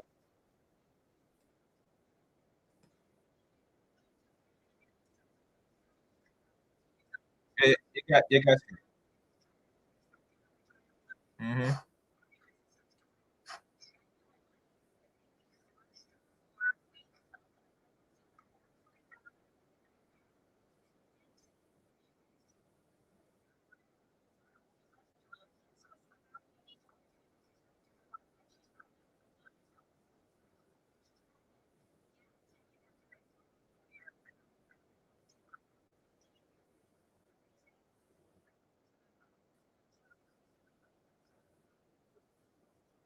Yeah, I was listening to it, guys. I'm sorry. I wish I could share this, but actually, matter of fact, I think I'm able to share this. Let me try this. Let me try this. I think I'm able to share this. Hold on. You guys might be able to hear it. Hold on. I'm gonna test if you guys can hear this. All right, let's take a look. All right, you guys, happy Monday. I hope all of the fathers out there had an amazing Father's Day weekend. All the dads that are actually good fathers, I should say. If you're a bum, you don't count. You have to do better. Anyway, I would like to formally announce at the top of the show that you guys were correct. I am with child. I'm expecting another child. A lot of you guys had sussed that out. Genuinely, within the first 4 weeks of my pregnancy, I actually found out, I am not kidding, that I was pregnant from you guys. You guys were in the comments. You were asking questions. You were like, Candace has a very unique attitude that she's known to have when she's pregnant with a boy. It's kind of sus. I think she's pregnant. Yes, you were correct. I learned from you. And then I found out that that is indeed the reason, as it always is, that I grow sort of increasingly violent when I am, something about growing a boy inside of you that makes you want to aggress. That's how I feel. I don't understand it, but I want to physically fight people. The more pregnant I become, I want to physically fight people. There's nothing I can do about it. It's a condition. And yeah, a lot that we're going to unpack today, but I wanted to get that done at the top of the show. Let you guys know that you are really annoying for knowing first. I shouldn't be finding this out from the internet. Who do you guys think you are? Clearly, you know me better than I know myself. Anyway, welcome back to Candace. Okay, there you have it, guys. There you have it. Yes, she is pregnant with said child. She has been copulated. She has been getting seed in her. The man suited up the club. Lovely. I tell you, man, they love that. I swear, you know, when you're a black woman and you open your legs so willingly to non-black men, it's astounding, you know. You give the black man a lot of hell for whatever reason, okay, good or bad reason. But when you went with the other group of men, it's like the legs, like the gateways of the black woman's legs just go open wide. And then you see a shadowy dark figure, not like the hail. You see a dark figure go. Just saying. And here's my thing. Her first child, she gave birth when she was just 32. So she ain't playing no game. She said, I'm 30. I need to get these eggs crack ASAP. Like really ASAP. She's trying to get them babies out as quickly and warm as possible. I mean, if you look at the timeline, hold on. The children timeline from 2021, 2022, that's back to back. And then back to back again 3 times, 2023, and took a whole year break. Then she went and breed again. No, my fault. No, she did breed again in 2004, but late 2004, and then had the baby in 2025. And now she's knocked up again in August. She says she announced this in June, so like she's like 3 months in. Interesting. And keep in mind, she is Taurus. Like literally a Taurus. All right, let's keep going. I just had to read that out to y'all. Oh, and you got it right. Same daddy. Yeah. Yeah, same daddy. She's Catholic. I could tell. I could tell. Let's get it. Let's continue. State is using hearsay, but they're also putting on their evidence. So I was just expecting some sort of a slam dunk. Like we got him on camera taking the shot. At least we have him clear on camera. You're telling me this guy drove 13 hours all around. Like we can definitely show you a picture that it's going to be beyond a reasonable doubt. Before we even get to the trial, people are going to see and go, oh crap, like it was really Tyler Robinson. I was expecting to at least see evidence that, because I had reported early on that the source was saying that Tyler did not step foot on campus that day. It is my perspective that he had something to do with something. I do believe he was disposing clothes at this stage, at this phase. I do believe he was disposing clothes. He was involved somehow. I find Lance to be more suspicious, if I'm being honest with you. And also, like I said, the use immunity that was given to Lance by the feds, the fact that the feds didn't ask him any questions, the fact that I spoke with Lance Twiggs' family, and they were like, it's very weird that the feds are not asking him more questions. He's exactly the person that I would imagine to be involved in some stuff. Allegedly, I'll say allegedly. But when we got to the preliminary hearing, there was not a single piece of evidence that I felt was slam dunk. I was waiting for that, a photo. I mean, anything would have made me go, all right, I think this could be the guy. If they had handed over the discovery on the text messages, since that was their big ta-da, we've got the text messages, that would be the first thing that I would hand over. But actually, who was holding them up? Like I said, it wasn't the prosecution. They're right to say we were handing things over, and we heard the defense argue on behalf of the prosecution, saying it's not them and it's not the SBI, it's the FBI that's holding on to things. Is the FBI took everything. The FBI took the gun. The FBI took initially the screwdriver. And then when I heard testimony about the things that they found that were suspicious, example being the backpack, that's something that really bothers me, that they say they traced the shooter, they traced the route that he went on, and then there was an abandoned, we know it looks like he's wearing some sort of a backpack. We know that there was an abandoned backpack found at the bus stop in front of a library, and they felt that this should be taken into evidence. They took it. The FBI, this was the testimony of Amanda Baker, I believe her last name is, but you might want to fact check that because I think I'm blending last names. She was the forensics for the FBI. And then she says she gets a call on the 13th and they stop testing on this backpack because they find that the backpack actually belongs to somebody on Charlie's team. But if you know the map of the layout of the campus, you're going, well, what the hell are they doing all the way up? This is nowhere near anywhere. And by the way, that's not an acceptable answer for why you just gave it back. That's like, why would you give it back? You're acting like no one's ever been killed by somebody on their team before, right? So I found that to be very strange that it was on the exact route that the alleged gunman ran, and that their excuse was, we just gave it back because we heard that this belonged to somebody on Charlie's team.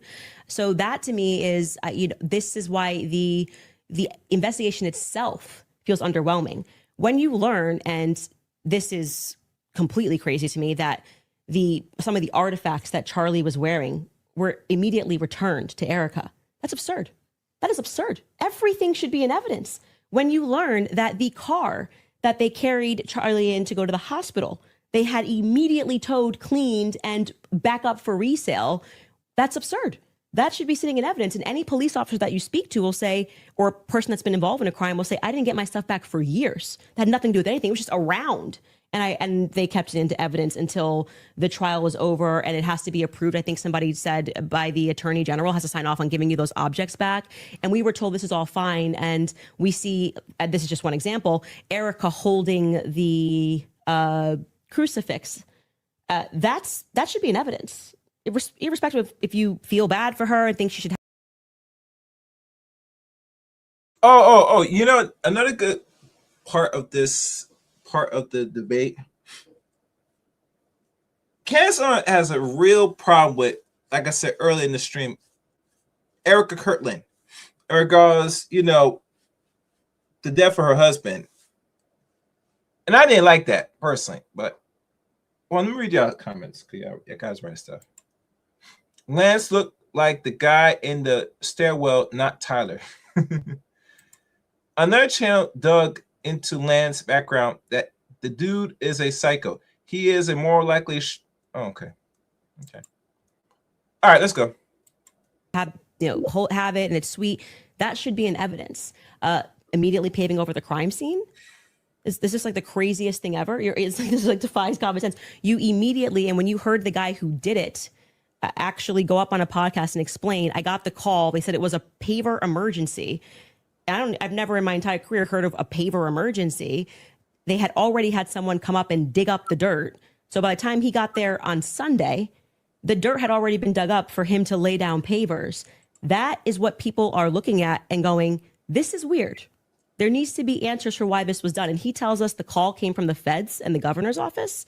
UVU's washed their hands of it. And what he's saying sounds true because we heard during the testimony, one person described the regions of who was in control of everything. The feds were in control of the courtyard. So in order for anybody to have paved anything, that was federal territory, so to speak. I'm maybe not using that in the best cop term, but the feds were in control of the courtyard. So these are things that I think should be answered for. Why are we doing things differently than you would in any other criminal scenario of keeping the evidence until we know more, until we're confident, the various decoys. I did it. It just doesn't look right.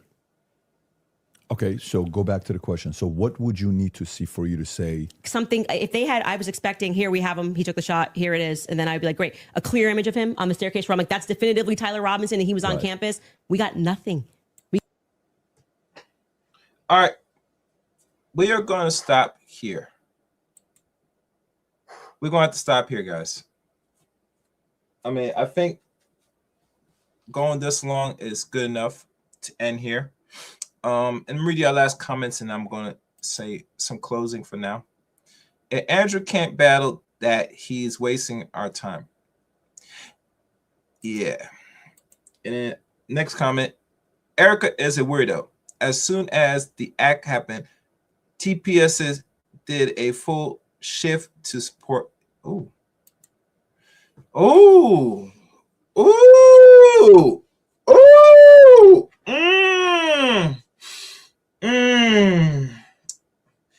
Hey, you guys want me to do a follow-up of this? I want to know now in the chat room.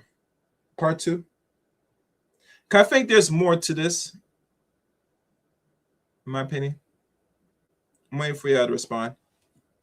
And as y'all respond, I'm going to give my little closing.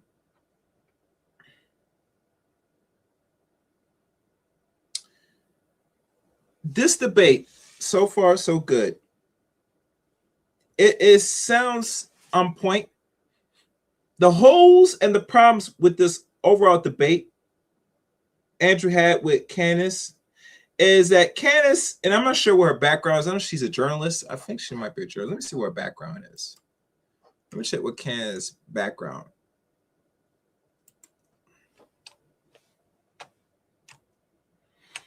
I don't really follow this chick.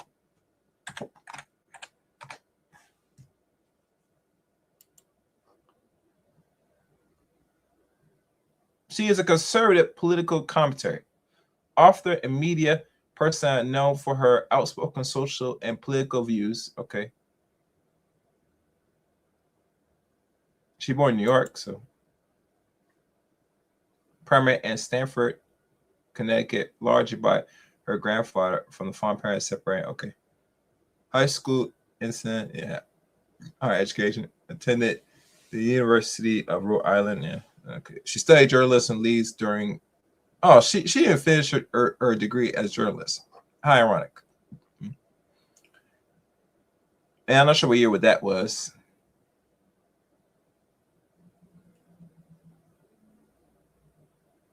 Yeah, she marketing lifestyle 2 degrees of 185 plan anti-cyberbullying start by social autopsy 2016. Turning Point USA served as a commentary director of conservative student organization at Turning Point USA, TPUSA, from 2017 to 2019. Okay, that's when she met Charlie around that time. Blixen Movement, The Daily Wire, author and filmmaker, author New York Times bestseller book Blackout 2020, and direct the documentary The Greatest Lie Ever Sold, George Floyd and the Rise of the BML 2020. Yeah. So she's somewhat of a dropout journalist. Interesting. So I would say at the end of the day, and let me see what you guys' response. Yeah, that's what's flowing around. You know what I'm gonna do? We'll do part 2 of this. I want to hear more of this. I think it'd be more suiting. I want to know y'all thoughts in the comment section of this whole part 1 of this debate. I'll segment it. But I would say so far so good. I think Andrew in the next fall of this, he's gonna really challenge Candace, which I like. I think a lot of people were disappointed in Andrew. I still have faith in the man to a degree. Because let's be fair, honest. I'm gonna say this before I conclude this. If you're going to be a debater out here, you need to be challenging as much people as possible, and iron sharpens iron. There are some days you're going to win some, and there's possibly some days you're going to lose some. Now, here on the Chaos Radio Show, most of the debates I see Andrew debate were mostly women and some little simps. Now, with Candace more posed as a bed wench than anything else. So I think that, on the first half, he's holding up and having us really question a lot of things. But at the end of the day, a lot of people really doubt and had some words about Andrew's debate with Candace. In my opinion, I don't think she's worth $300K to have this conversation. Now, if you give her this money, you're looking for a greater outcome in regards to getting more eyeballs on your platform, or really you just want to have the conversation just to defend Charlie's wife. Either or, you know what I'm saying? You call for the money to have this debate with this woman. And keep in mind, Candace did not want to have a conversation with Andrew because she don't like Andrew's views on women and his views on the men in regards why he's not fighting back against those men that are pillars. And they forgot Andrew, I think he's an agnostic. I could be wrong. So anyhow, guys, looking for your thoughts in the comment section down below. Make sure to give this video a nice like. If you're not subscribed to the Chaos Radio channel, wait for it. Hit the subscribe button of the Chaos Radio Show. And like always, if you feel inclined, you can support the channel off air as well. And please become a member of the Chaos Radio Show as well. Thank you for listening and watching today's stream. Until next time, and I mean till next time. The Chaos